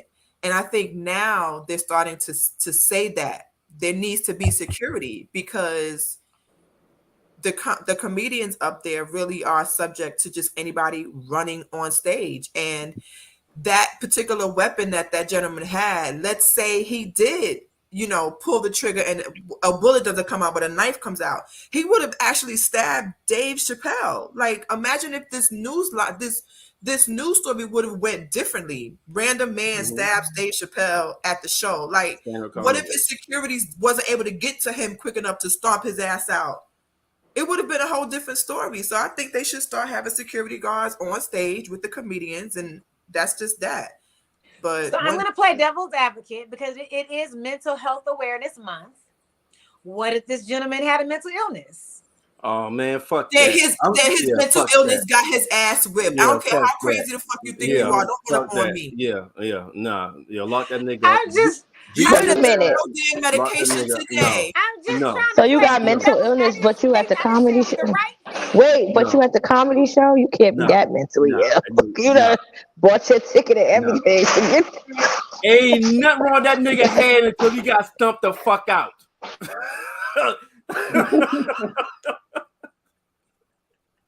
If you are mentally ill, I'm so sorry for that man. Should have took your medication because now your ass got stomped out. Nah. You might have a mental problem now. Oh, for sure. And he might even try to sue. Yeah. But well. No, took your crazy ass back the fuck home. That's weird. Like, and people do be suing after they did something wrong and win. It should be crazy. It'd be crazy. It should be crazy. I mean, never understand it. The lady had a hot McDonald's cup. The shit said caution hot, sued and won. Why? Because her coffee was hot. Like the cup said it was. They didn't, from my understanding, we can go back and do the research on that. They didn't add that the coffee was hot until after she sued. Because it did, from my understanding, I could be wrong. No, you're right. You're right. It didn't say caution hot until she sued. McDonald's didn't add it to the cup until she sued. Yeah. But come on, your tea was hot. Coffee is hot. Yeah, I'm just saying. But she won because she got what was it, 3rd-degree burns? And I told you about the person who robbed Wells Fargo, right? Oh, did his time in there and then sued them because the dye pack damaged his eye and won. So they don't have the dye pack in their money anymore if somebody robbed them. damn. Yep. There's a Hey, man that sued so Apple hey, listen, because his but phone didn't come with a charger and won. listen. These people are trying. These people that's trying to sue after this dumb shit. You know what? Like the guy that robbed the bank and he fucked up his eye. Guess what? How choices we Our make choices we make affect the affect the next next chapters in chapters life. in life.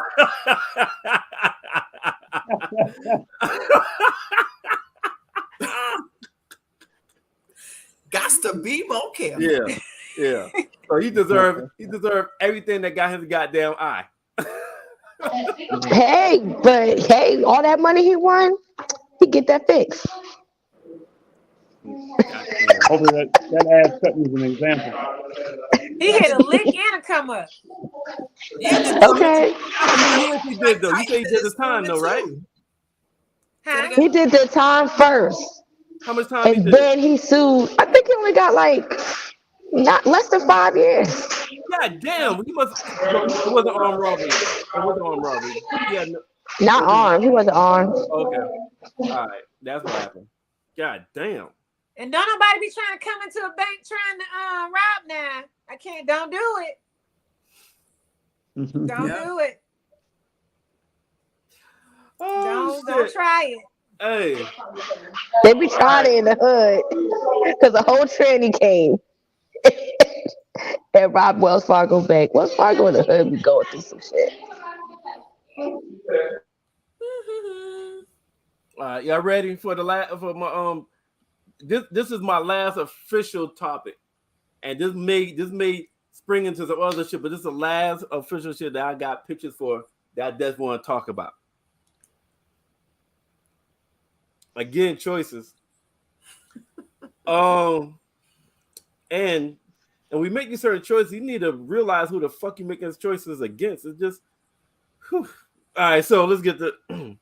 So Drake clapped back at a troll for making a ghostwriting joke about son Adonis. All right. This guy, let's see, what else should I? No, goddamn, let's out of order.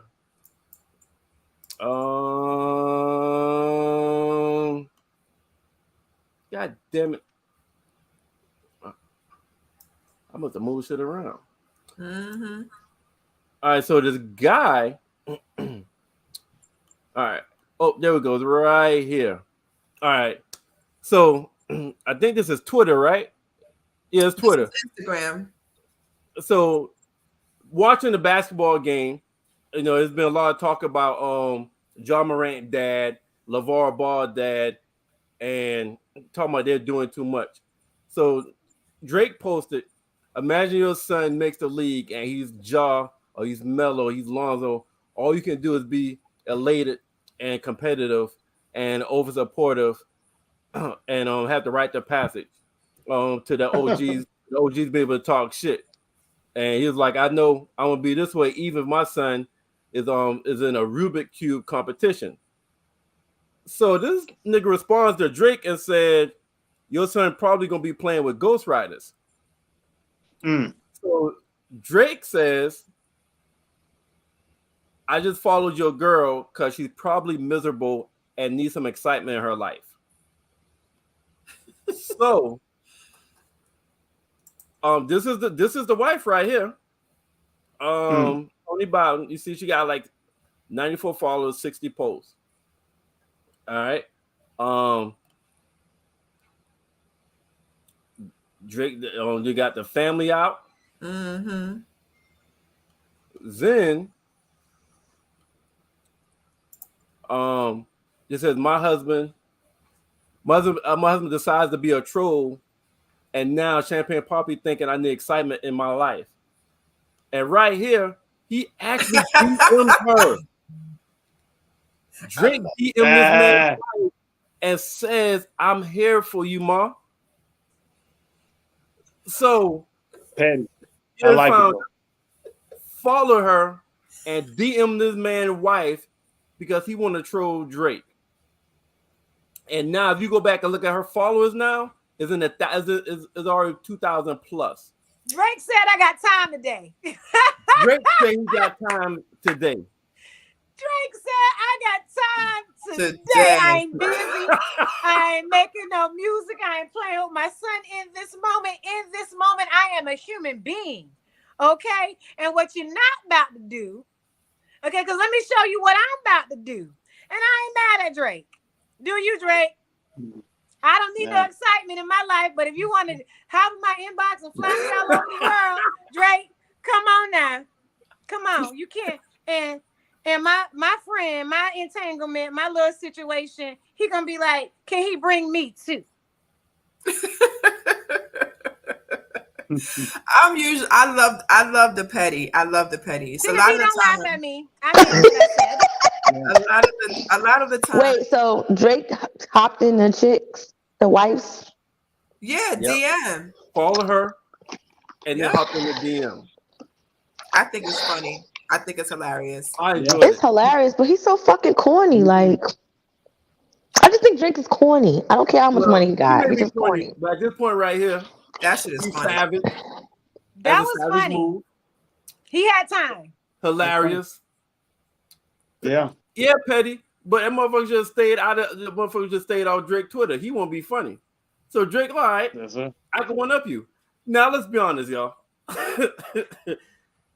Drake could fuck his wife. y'all, y'all can say what y'all want. If she sleep with him, it's for the money, because it damn sure ain't for him. It don't matter what it's for. She If just he gonna put get his the dick money in and her, spend it on the family. It's gonna be an indecent proposal. it Listen, don't matter. a real man would say, go out on a date with that man. What you bringing back? Becca, what your husband gonna tell you? Well, my husband wouldn't troll a celebrity, but he would. He wouldn't do that. He wouldn't do that. But if a celebrity was in my DM talking about I'm here for you, my husband would be like, what the hell? He would look at me like, what?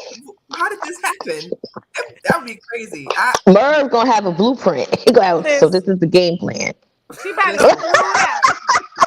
I'm gonna have to be on a pod and blink Right. twice. He like, this is the Right. game plan. Who jumped in you? Okay, let me Google. Let me call Yeah. Becca. Google Becca. This, that, and the third. I'm gonna give you 10%. Listen, hey, have a whole fake wife. Yo, we about to take these pictures. Listen, it's about to be like. I'm about to But follow. what's so funny is my husband joke about we need to find us a Sama. We need to find a chick from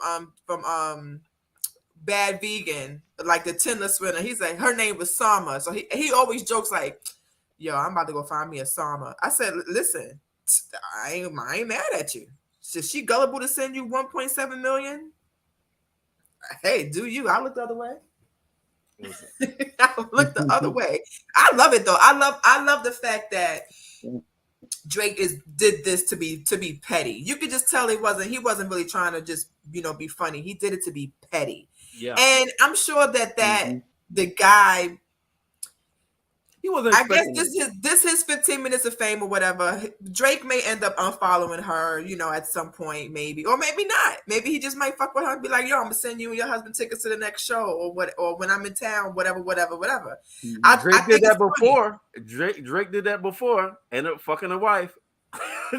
Well, that'll learn him something. And what is the topic of the show tonight? What would that learn him? Right? Hey. How choices choices we make affect the next chapters in life. Now your wife is Drake's side piece because you decided to troll him. Yo, that might bring unnecessary drama to the wife though. Like some shit that she ain't even asked for. Now that everybody following her and shit. Well, this is why you gotta marry somebody that's not a damn fool in the celebrities mentions. Listen, now she was a businesswoman. She opened her own boutique. She put some lip glosses out. She make a shirt that said Drake did something. If she was a businesswoman, she would ride this 15 minutes of fame. Matter of fact, tell her to DM me and we can make some money. I just need 10, maybe 15%. Because I can show how to make some money and capitalize off of this whole 15 seconds, 15 minutes of fame. If she's a true businesswoman, next week she'd have some type of merchandise she's selling. She already is. She already is. Curly Crown lifestyle. She's a digital creator. She already is. Oh my goodness. Thank you, Drake. She already is. Listen. So, Drake, I Yeah. have hair products. Would you like any of your women to use my hair products? I'll send you some Listen, samples. I sent him a whole package. Please post this on your Instagram. I'm about to follow her my damn show. Tweet about it. Let me see what she got. So basically, he made them famous. So we Right? should, Would so you we say? should applaud the husband then. The husband did a good thing. It kind of looked like it worked out. Yeah, till she laid down her fucking back with her fucking leg spread wide open. We don't know if she gonna do that. Okay.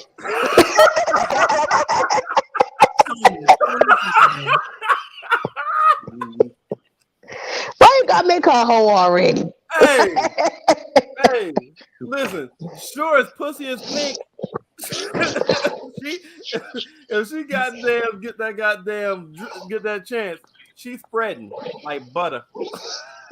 She has 21,000 followers now. Listen, I have all kinds of curly hair products out tomorrow. You hear me? And I am inflating the price. Okay. And she's not a bad looking woman either. And she definitely has she got curly hair like me. Let me follow her for a second. Not at all. Wait, let me see the family pic because he looked better than Drake. He light skinned, he yellow like him, but that's about it. You see the pic? I see it. Oh, you got it. All right. He looked better than Drake to me. What? No, Tina, hold on. No, boo. He looked good. Mar, put that picture back up. Hold on. Drake looked he was fine to me. Drake looked deformed. Put that picture back up. Hold on. Let me take don't the band look off. better than Drake. All right. He look a little ashy. Oh, damn, I thought that would make the picture bigger, but it didn't. I think he looked better than Drake in the face. Drake looked deformed.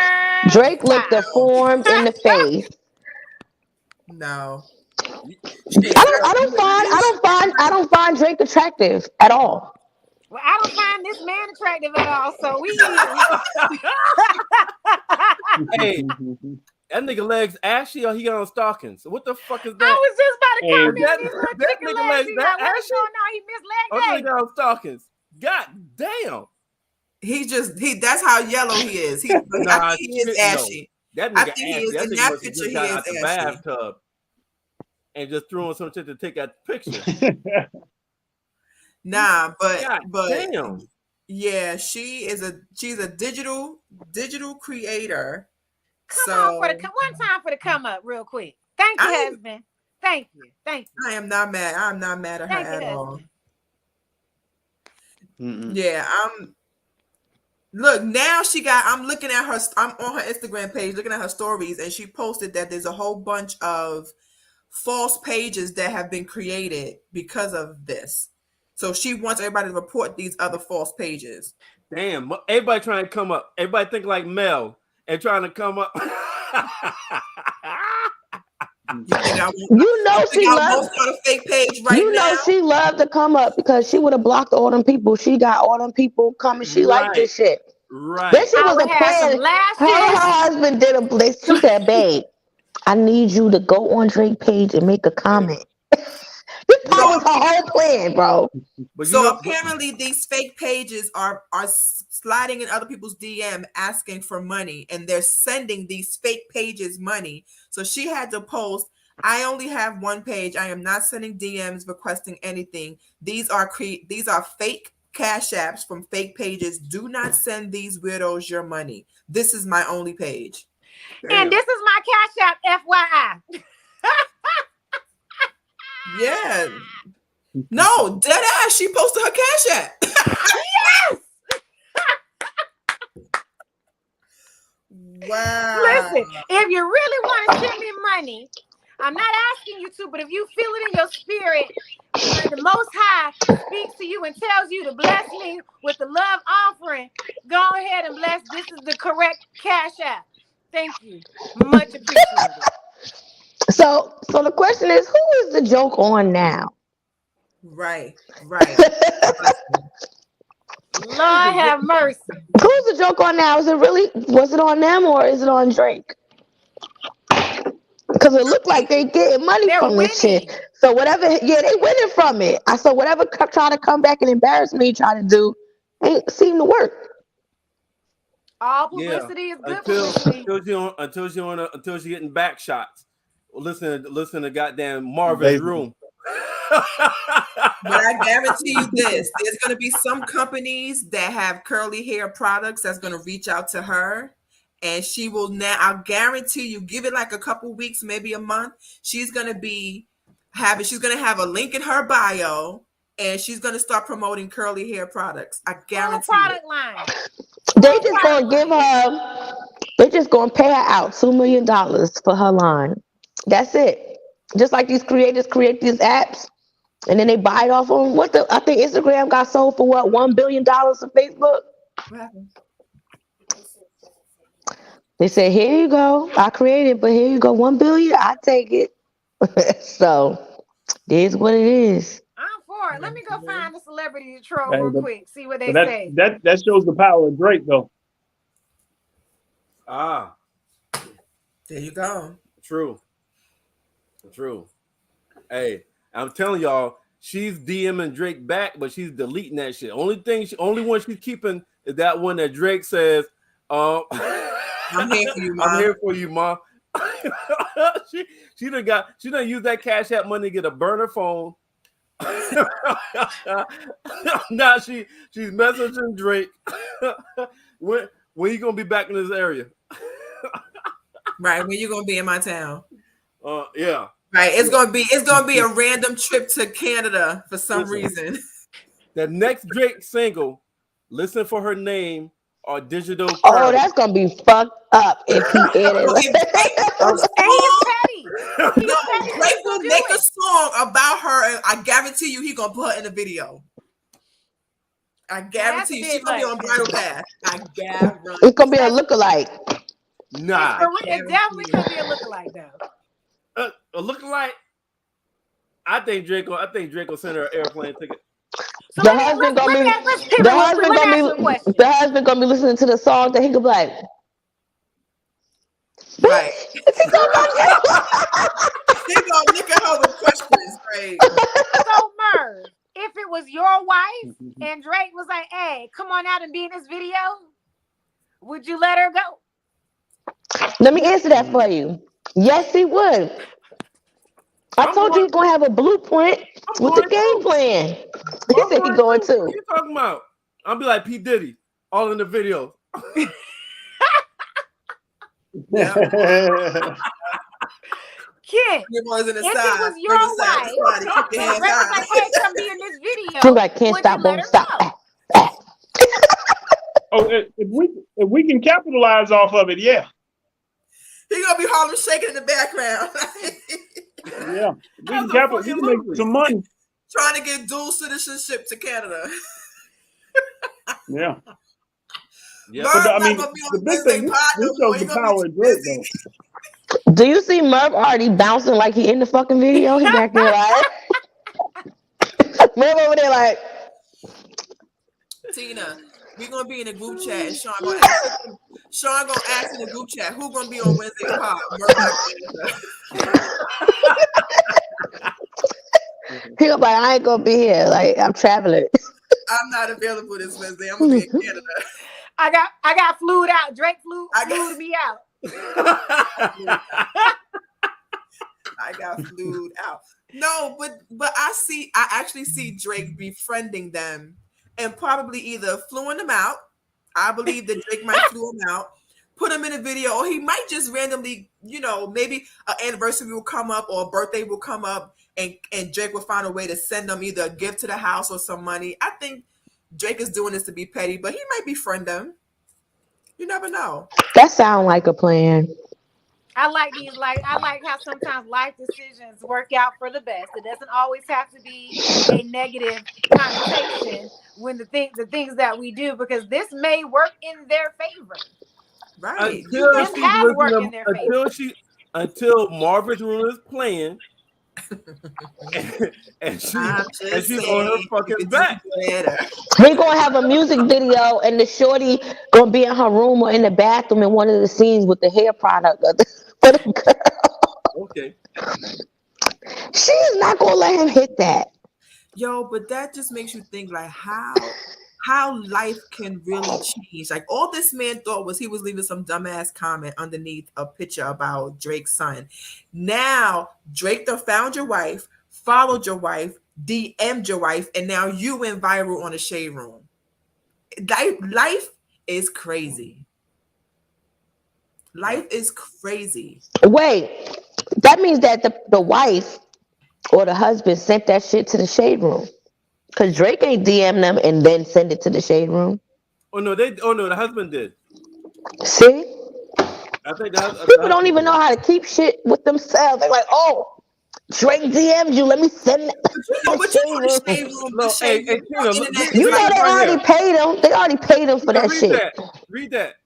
oh nah, fool, really DM'd my wife. I'm laughing. Deep down inside, that man feels some kind of way. Deep down inside, that man posting that he laughing.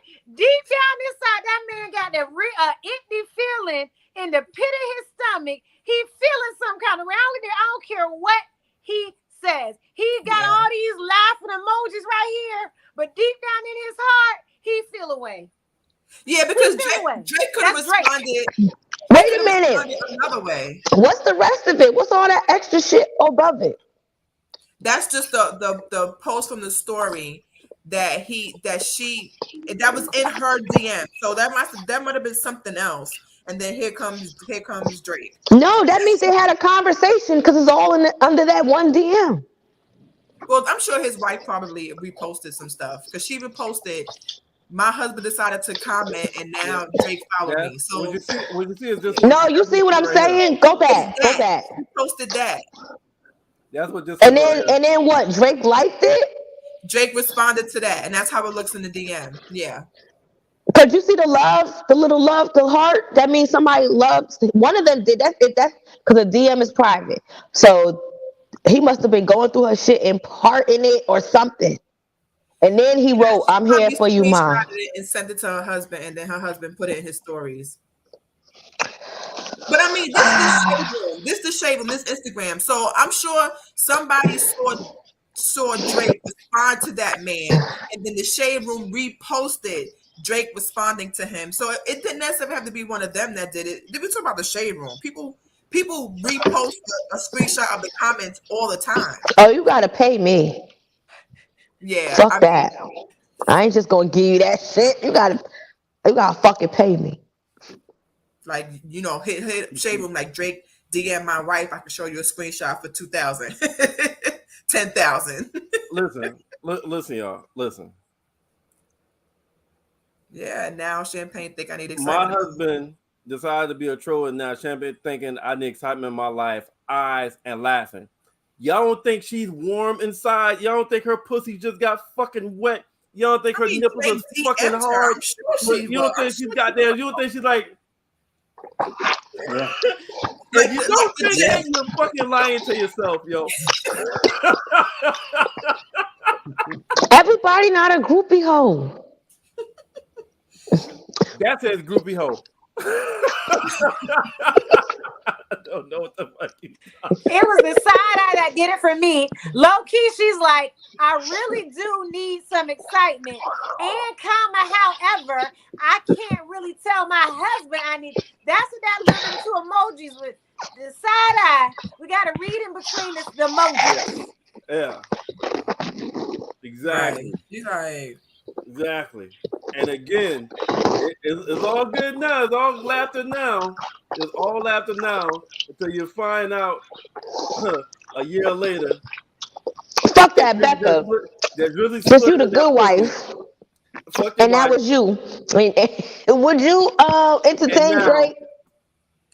I probably won't. I don't get started. Everybody not a groupie hoe. But that's just I've met a lot of celebrities. Yes, would she do what to Drake? Would she entertain Drake if he sent her that fucking DM? I would be laughing though. I'd be laughing. I would definitely look at my husband like, "This the fuck you get." You're right. Everybody's not. But this motherfucker right here is, and he's gonna fuck her. You almost made me spit my water out. Man, he don't want to fuck that woman. He just being petty. Stop. Oh, He don't want to fuck that woman. Listen, was trying to get under that man's skin because y'all have the most inflated egos ever. He was doing whatever he could. Mel. Nah, Drake is petty. Mel. As fuck. Drake will get what is pettier than putting his dick inside her? Just cause. Just cause. He don't even want to. But just because he can, and because this nigga want to say something about my damn son. Oh, okay, nigga. What's pettier than that? Now you exposed as the asshole that be trolling celebrities in the comments. There's so many things that come after this. Now you look like the idiot because you done commented about Drake's son, and now he done responded to you back. Now he done followed me. Now he done slid into my DM. I'm sure she probably said, okay, this is all funny and all. This the fuck you get for being under Drake's mentions doing stupid shit. This is what you get. Why are you? I'm sure the conversation after this happened, they probably laughed about it. But in all seriousness, I'm sure I'm kind of slow, but what is? Because I know what a ghostwriter is, but what did he mean by your son probably following ghostwriter? He trying to be funny. Yeah, because Drake is supposedly having. So what happened was ghostwriters. So the conversation started. All right, the origin of all this is Memphis point guard Ja Morant. His dad is at all his games on front court, and his dad, I mean, he's just being a damn dad. Is excited. You know, he's making bets with other dads, with that got sons on the other team. Like, yo, if my son beats your son in this series, you gotta put my son's jersey on. And then take a picture of that and put it in the media and stuff like that. So it's some negative orientation, like people are like, oh, Ja Morant dad's doing too much. Oh, he need to sit down. Blah, blah, blah.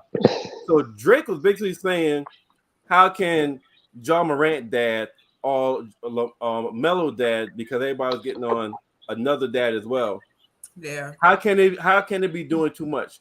Yo, they're being OGs talking shit. And Drake said, if my son was just in a Rubik's competition, I'll be the same fucking way. And that nigga responded to Drake saying, your son would probably be playing with Ghost Riders. Because nobody say Drake got Ghost Riders. So that's how all this shit started. Yeah. He was basically saying like just how their sons and celebrity sons, how they play back and forth with each other and have like friendly competition. Yeah. If my son was a Rubik's Cube competition, I'm gonna be that excited dad too. Be just like that. So then the dude was like, yeah, whatever, your son probably gonna be with Ghost Riders. He's trying to be funny, like a slight dig. But dude, Drake got Ghost Riders? That's the word on the curb. That's word on the street. But you know, he want to be funny, and now Drake and his wife DM. Right, who funny? You're gonna be funny. I'm gonna be hilarious. Yeah. And Drake said, "Yeah, why? You know what? I just followed your girl because she's probably miserable and needs some excitement in her life." Yo, that's savage. That's savage. That's savage. But you see, now what would have been real savage is if life, man. Yeah, may change his life. Definitely. Now, what about she was a woman that blocked Drake after he did that fuck shit? What about she had zero tolerance for bullshit like that and blocked him? Well, that's what she should have done, but now she's smiling and shit. She's looking. She giving that reposting. Right. She want to know what excitement you got, Drake. Yeah. It was a side eye for me, too. When she gave that side eye, she was low key like game on. People would have called her, even if she did block Drake, people would have called her stupid for blocking Drake. She still would have got backlash some type of way. She's not getting backlash right now. That's okay, backlash. Like, yo, shorty, that backlash is what Merv is saying. It's saying somebody she gonna get a pussy up. He already call her. He already call her a groupie hoe. Yeah. Yeah. She put her Cash App up and everything. Like, those the fake pages, just the real one. Cash App here. Guess what? Guess who's gonna send her Cash App? Drake. Drizzy. She already sent her money. She ain't even tell her husband about it. She ain't slick. That's cold, Drake. Send my Cash App. Let me get this flight. I meet you such and such. Then they just started all kind of code and shit. They didn't talk to Swahili. Goddamn. It's a side eye. Yeah. There's a different emoji for eye roll. That's Yeah, it's not eye definitely a roll. side eye. That's I thought when you just put look, that's the eyes that come up. Hey, how do I look? When Yeah, I do, what you looking at? wait. How do I look right now? Side eye. What do you think? What does it look like I'm thinking? I got my phone. I'm gonna type in side eye and see if that emoji come up. Let me put this in perspective. A famous person sends me, I'm married, told me I need some excitement, and I start laughing, haha, and I do this. That is not the emoji for side eye. They have an emoji for side eye. Yogurt. Yeah, they have a different emoji. It's a whole face making a side eye. The eyes. Yeah. It's not. It's a face with a frown, It don't and they matter. give you the side eye. Now, It's when still, you just type in look, then they have the eyes. it's still, Tina B. it's still, I What? use that emoji for side eye. it's still the eye to fuck. Stop making shit up now. So it's not. I use that emoji for side eye.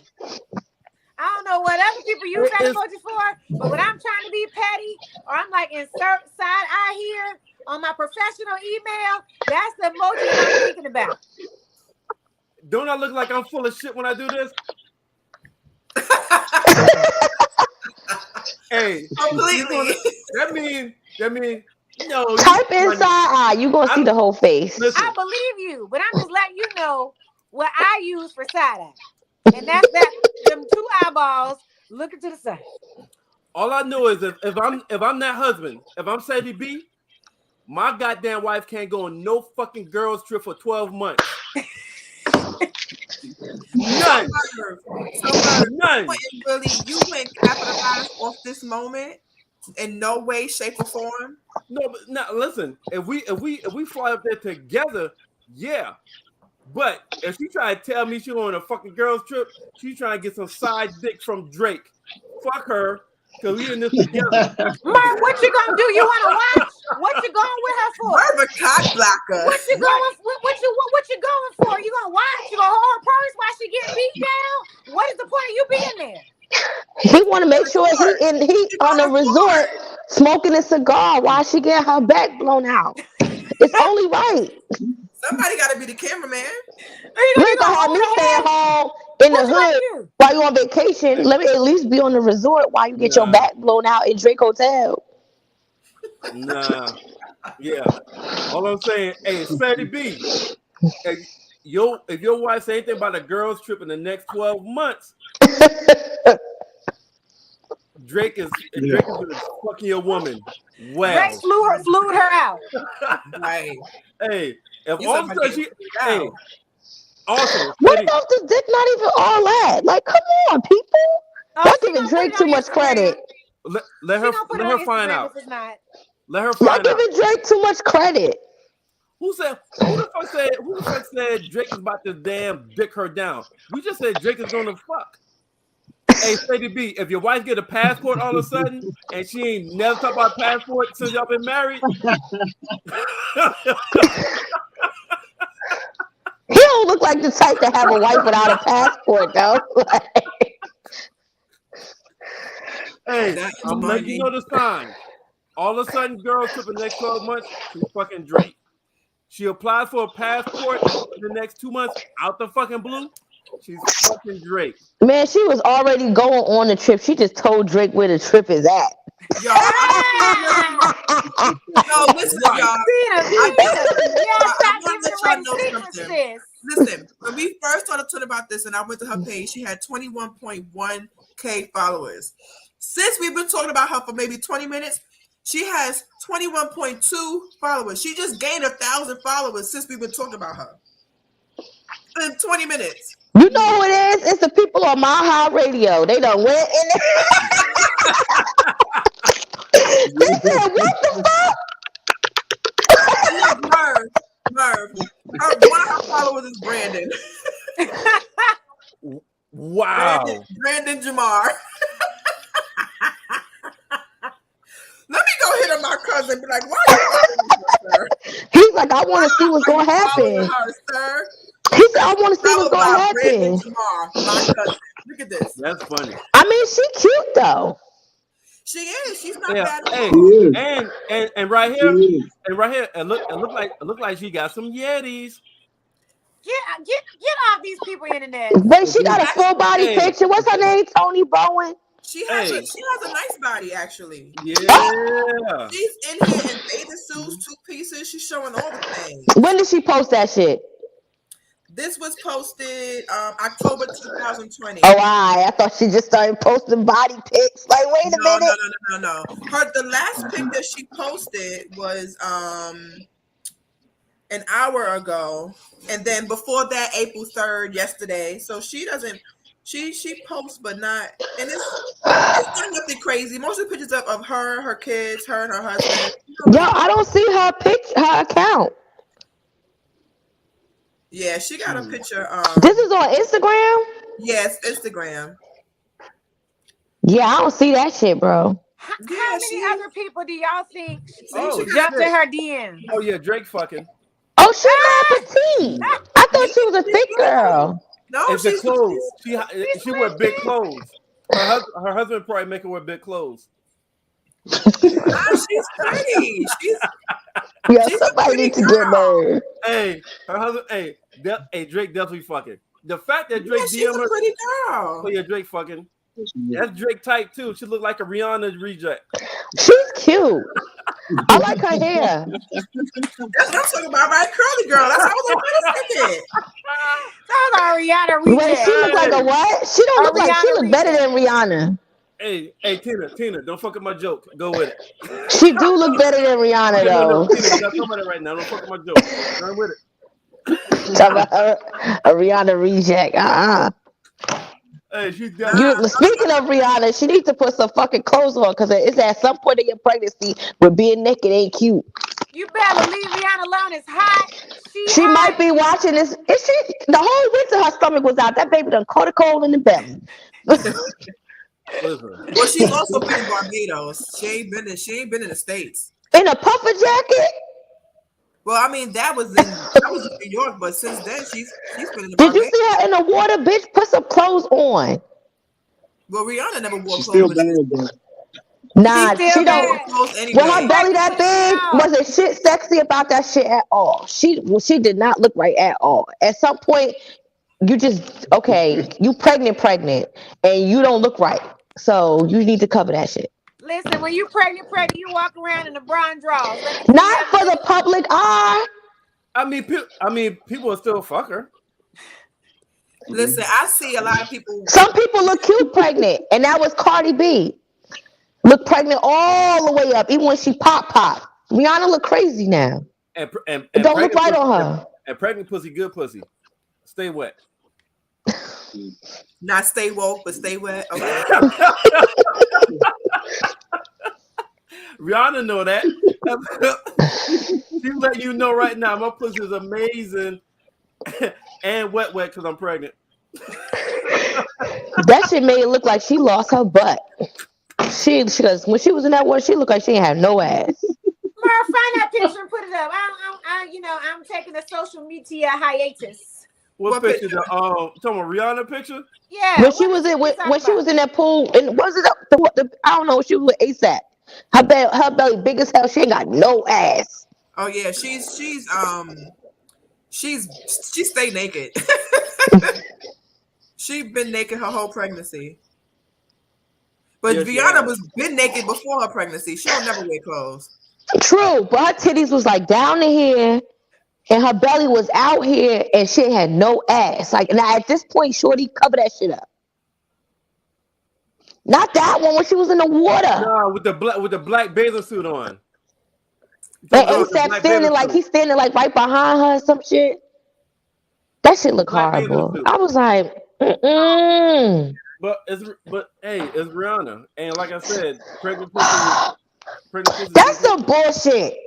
Hey, it's Rihanna, so you could look fucked up. No, I'm saying pregnant pussy is good pussy. No, but we can't sample her pussy with chicks. Sound like a you problem.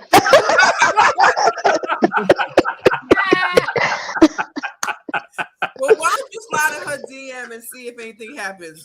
Yeah, Hey, you know Merv. what? Hey, think I won't when I will? All right. ASAP will not be sliding in your DMs. I'm here for you, bruh. It's not gonna happen. What's her name on Instagram? Who, Rihanna? Bad girl, bad gal, Riri, bad gal, Yeah, I like that. Bad guy. bad gal. But she spells it GAL, BADGALRIRI. Why am I not finding anybody today? Bad gal, Oh, Riri. here she go. Because I don't even know where you that in that picture was. store a I'm while, like, huh? girl, put your clue. Yo, this is terrible. Look at her on Vogue. She just looked like a bug. That's the Tina B, she's cute. She's Her pregnant. face is cute, but when your stomach sticking out more than your booty, where her butt go? She's That shit got just a whole thing. gone. She's carrying it's the whole supposed to human, stick Tina. out more. It's So a you whole trying to tell me that if you had an ass and now that you pregnant, your ass is just disappearing? I know people who pregnant still got a whole booty. But no, it don't her disappear. It stomach just bigger looks than her booty. That's not her fault. She got a yeah. whole human. She got Then a put whole some alien clothes taking over her on. body, sis. All I'm saying is it's not attractive. I don't just because she's not attractive right now. When she started showing in this and the third and she took the pictures and even when she got a little bigger, cool. But now that you big, it don't look right on her. Some women it actually still look cute. To me, right now, she don't look cute no more.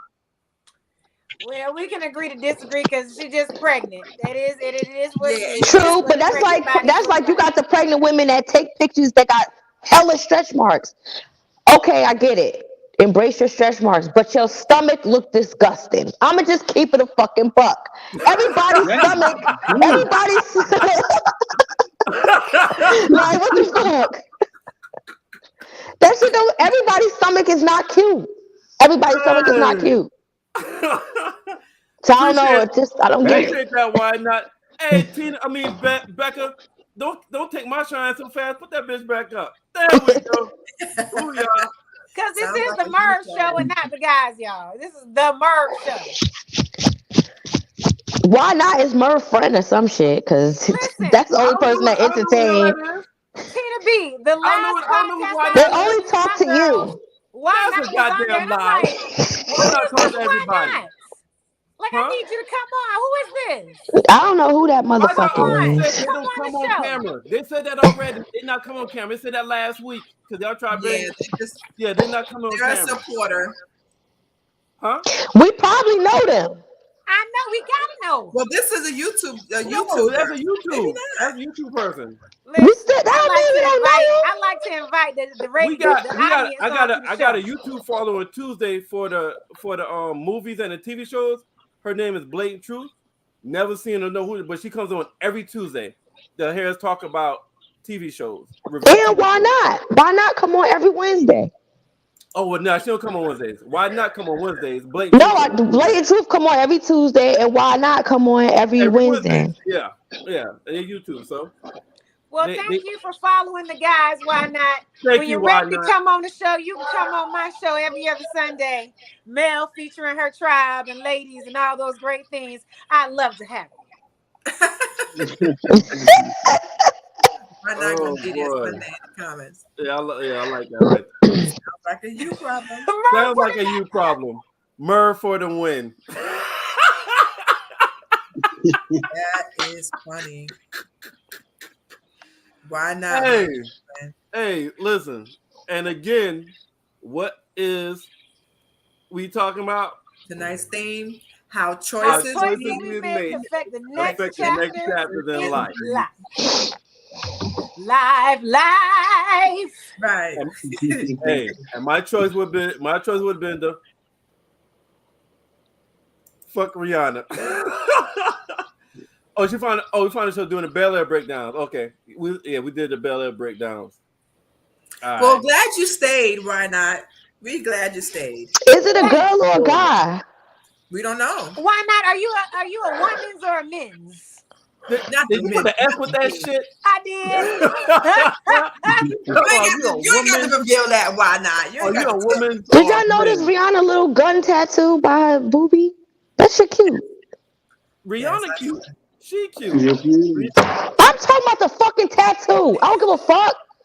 Like, My bad. I don't give a fuck about her forehead. Like, who give a fuck? Like, I'ma do all right. We got a men's in the house. Come on. We got a men's. We got a men's. I'm about to sing the song. I'm a dude. He's a dude. She's a dude. Cause we're all dude. Hey.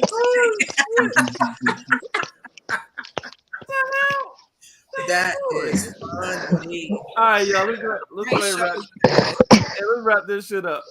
The nice topic was how choices we make affect the next chapters in life. So think about that as y'all give y'all parting shot. I'll go first. So, if you want some fame, just go ahead and crazy, say some crazy underneath the celebrities post or whatever, and see where that leads.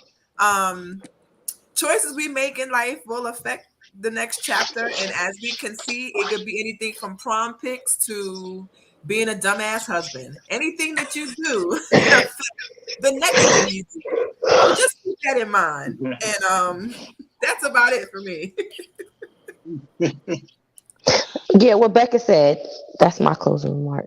What kind of shit is that? What? The choices, this is self-explanatory, my nigga. Like, I chose to work overnight, and I hate that fucking shit. Look where I'm at. Like I'm fucking tired. And y'all about to end, so now I gotta try to find something else to do. Next. But the money is good, though.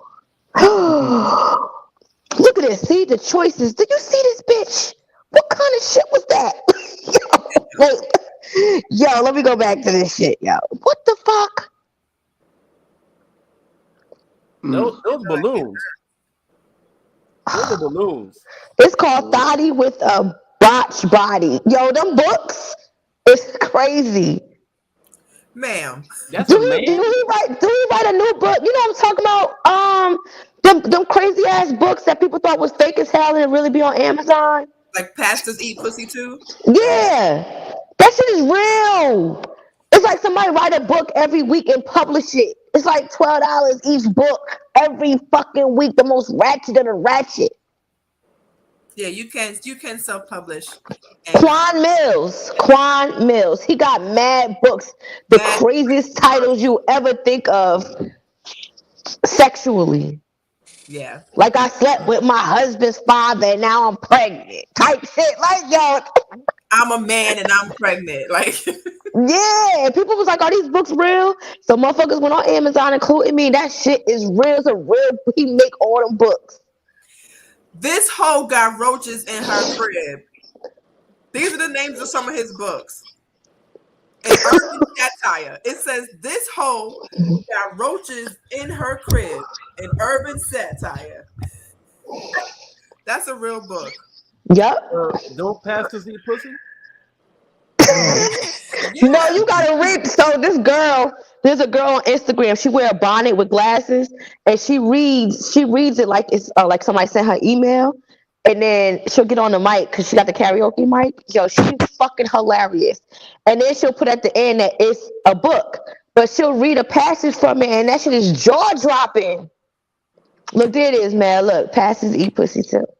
I'm done. Let me give my closing remarks. Let me do this is my closing remark, and I'm about to get real serious real quick.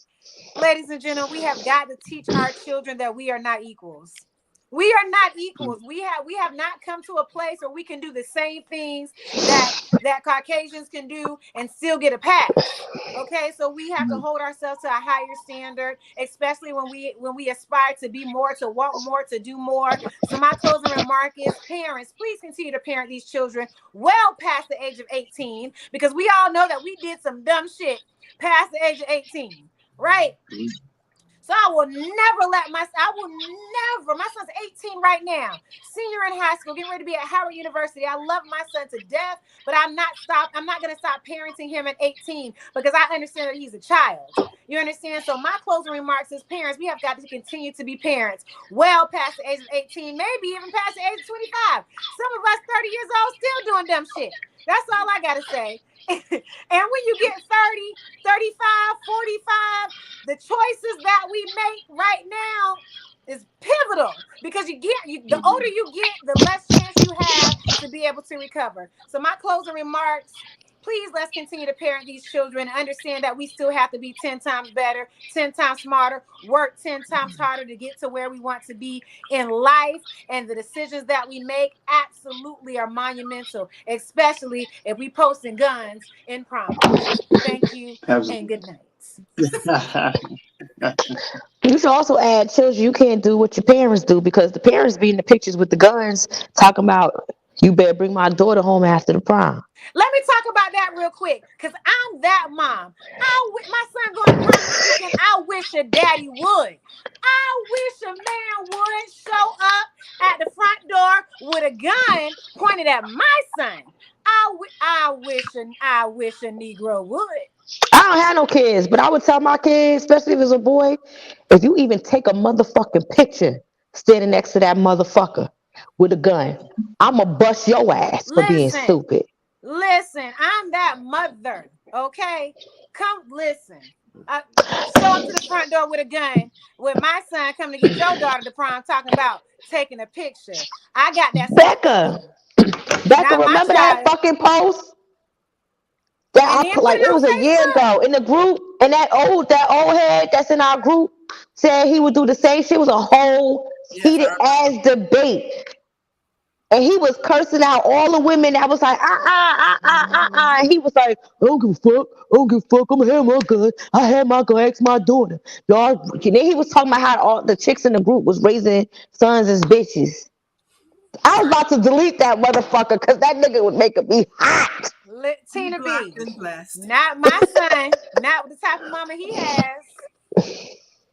Not with the tribe that he has behind him. Don't do it. Don't play with my child. Look at Merv, y'all. Merv is stressed. That's because Merv is the one that would have a gun at his daughter prom. Well, I guess her date. Merv gonna be right there with the shotty and the cigar and a bottle of wine like a mafia picture. What about a rich queen instead? I wish a motherfucker would. I wish a nigga.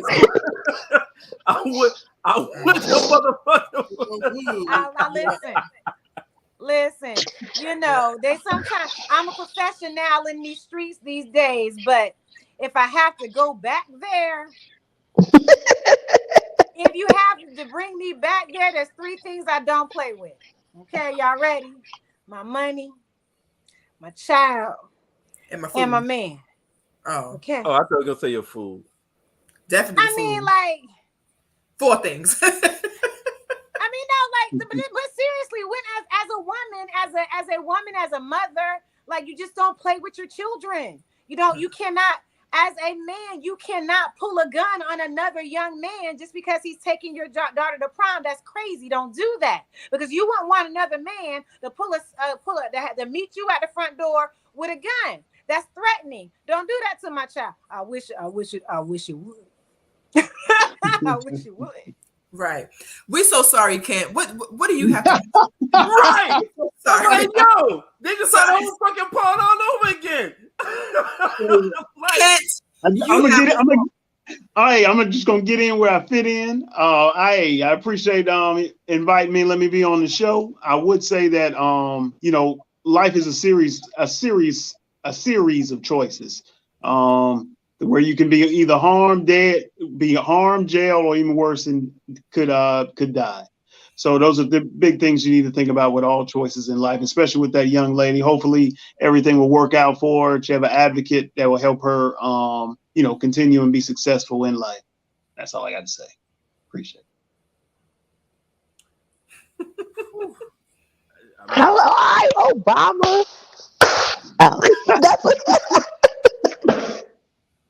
I think another school gonna give her a scholarship. Absolutely, she's gonna recover. I think another school going to do it. Like, I got you, Ma. Come over to this side right here. That's what started. Oh, you talking about Bad Boys too? Yeah, that's what started everything. That's what started that shit. That's what started that shit. That was make believe. That was a movie. That wasn't real life. Don't pull a gun on none of mine. I think they just be joking. They don't be trying to threaten their sons. No, they be dead ass. Don't do it. You think they be dead ass? They be dead ass. They be trying with dead ass. Because a lot of people back in the day, that's when you like lost. Well, you can't say that for the kids now, but a lot of people lost their virginities at prom night. That's what they call a shotgun wedding, right? When the man, at the prom, they go and do their little do, and the girl gets pregnant, and the dad bring the shotgun. You gonna marry my daughter? You gonna make an honest woman out of her? Well, all right. Well, yeah. Listen, that Tina and Mel. Okay, y'all done restarted this. Y'all done reset it and restarted this fucking pod 3 times since 9:58. We learned it from you, motherfucker. 3 times since 9:58. We learned it from you. For my closing remark, and I just told you my son going to prom this weekend. If my son calls me and tells me that some man met him at the front door with a gun, it's gonna be she gonna shoot that motherfucker up, nigga. Everybody gotta die. Everybody gotta die. Kevin Hart. All right. God, yo, and good part tonight when we talk about how choices we make affect the next chapters in life. Every action is met with an action. Every action has a reaction. Oh shit, my bad. We hit the same thing. Why not say as usual? Great show. Every action has a reaction, or action to meet that action, and we do have to start as Black people. We do have to. As Black people, we do have to think what can happen with each decision that we make. And we get pulled over. We got to think about the choice we're gonna make next. Are we going to say something to the cop? Or are we just gonna be quiet and try to get out there real fast? We're not privy to be able to do things that other people are able to do in said situations. I already have my shit in my hand. Fuck that. I don't even see what the problem is. My papers is right. True. Yeah. I'm not gonna watch Scandal, but on Scandal, Olivia Pope's dad used to make her say a certain quote, and he was like, "Tell me what I taught you," and she always said, "I have to work 3 times harder just to get half of what they got." He didn't say 3 times harder to get what they got or to get more. She said I had to work 3 times harder just to get half of what they got, to give a perspective on how fucking great she had to be. So, I mean, as African Americans, we really gotta chase greatness and chase bestness in every fucking thing that we do. And every decision, every choice that we make, we got to ask ourselves, will this contribute to me chasing greatness or chasing bestness? And no, that's not a word. I made that shit up. That's a murder word. Oh, shit.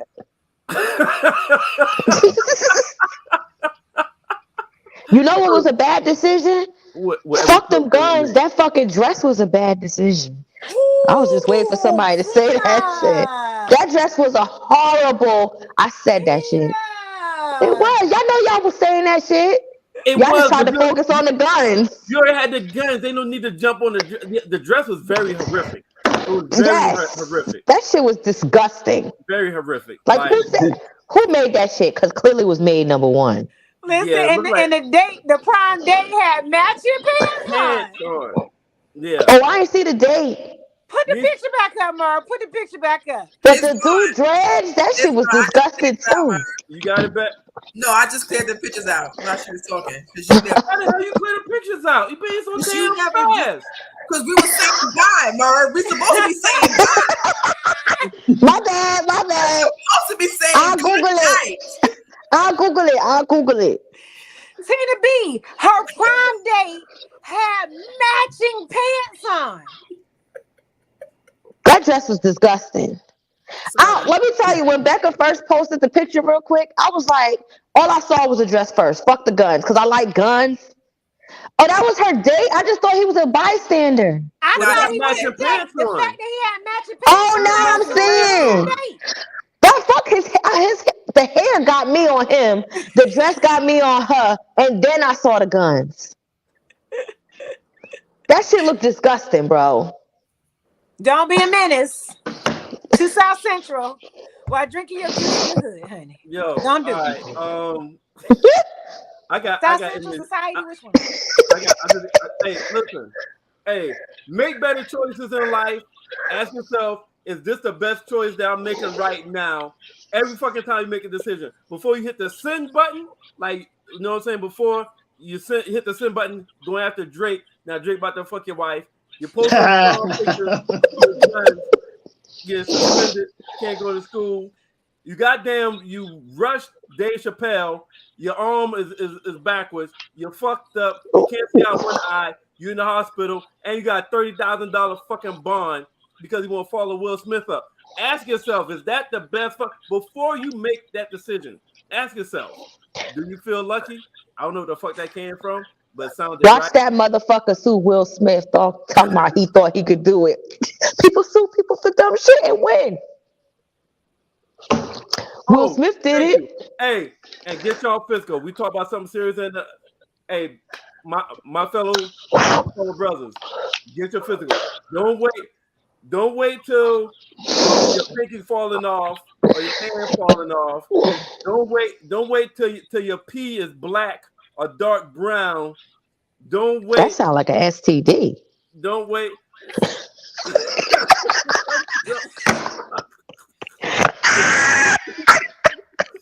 Just can't keep fucking quiet.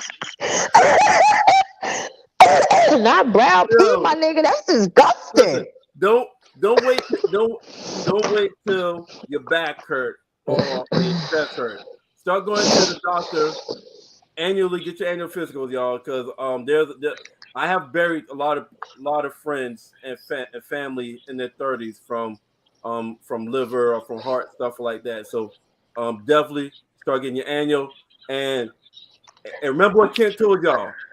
If nothing else fails, and you're not sure if you need to go to the doctor, if your dick don't get rock hard, it's time to go to the doctor because you got blood flow problems.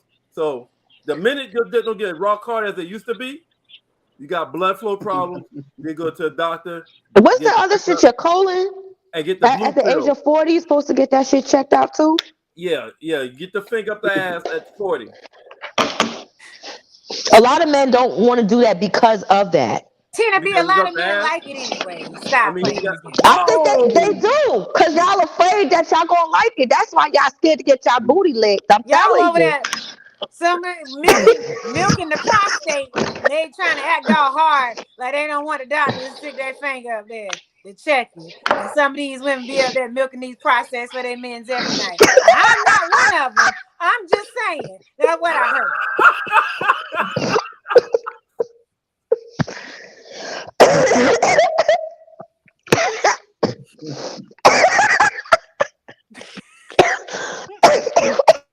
Hey, why not? I promise you, we outright. No, Becca, come back so we get into together.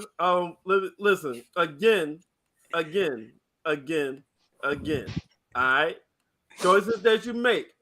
If you don't want that, you might not want the finger in the ass because it might be a choice that might make you make another choice, according to Tina and Mel. All right, but not a choice that will make you make another choice, my nigga. Yo, all right, okay, I'll be good. They trying to be hard out here. Tina B, they ain't hard. Listen, get your annual, get your prostate checkup. They need to come with a dick test so they know if you got blood flow problems, you get the blue pill for Viagra. And so make choices, men, my brothers. Keep your dick healthy, keep your body healthy, and y'all be great. On that note, I appreciate Can I everybody. say one more thing? Good- If you got white toenail polish on, get you an OnlyFans page. That's it. Yeah, because you're a freak. And you got, Can you tell? Look where you know how tall Beck is. Look where her leg reach. See, freak. Come on. Hey, Becca, you can make some good money off of them legs and those toes, honey. Yeah, you can. You better get your OnlyFans page now. And when you put one up, let me know so I can subscribe. And Merv, you should do it for your bald head. It might be some bitches out there that be like, now put some whipped cream on it, sir. Put some whipped cream on it. And with that being said, ladies and gentlemen, God bless and good night. good night. Peace, y'all.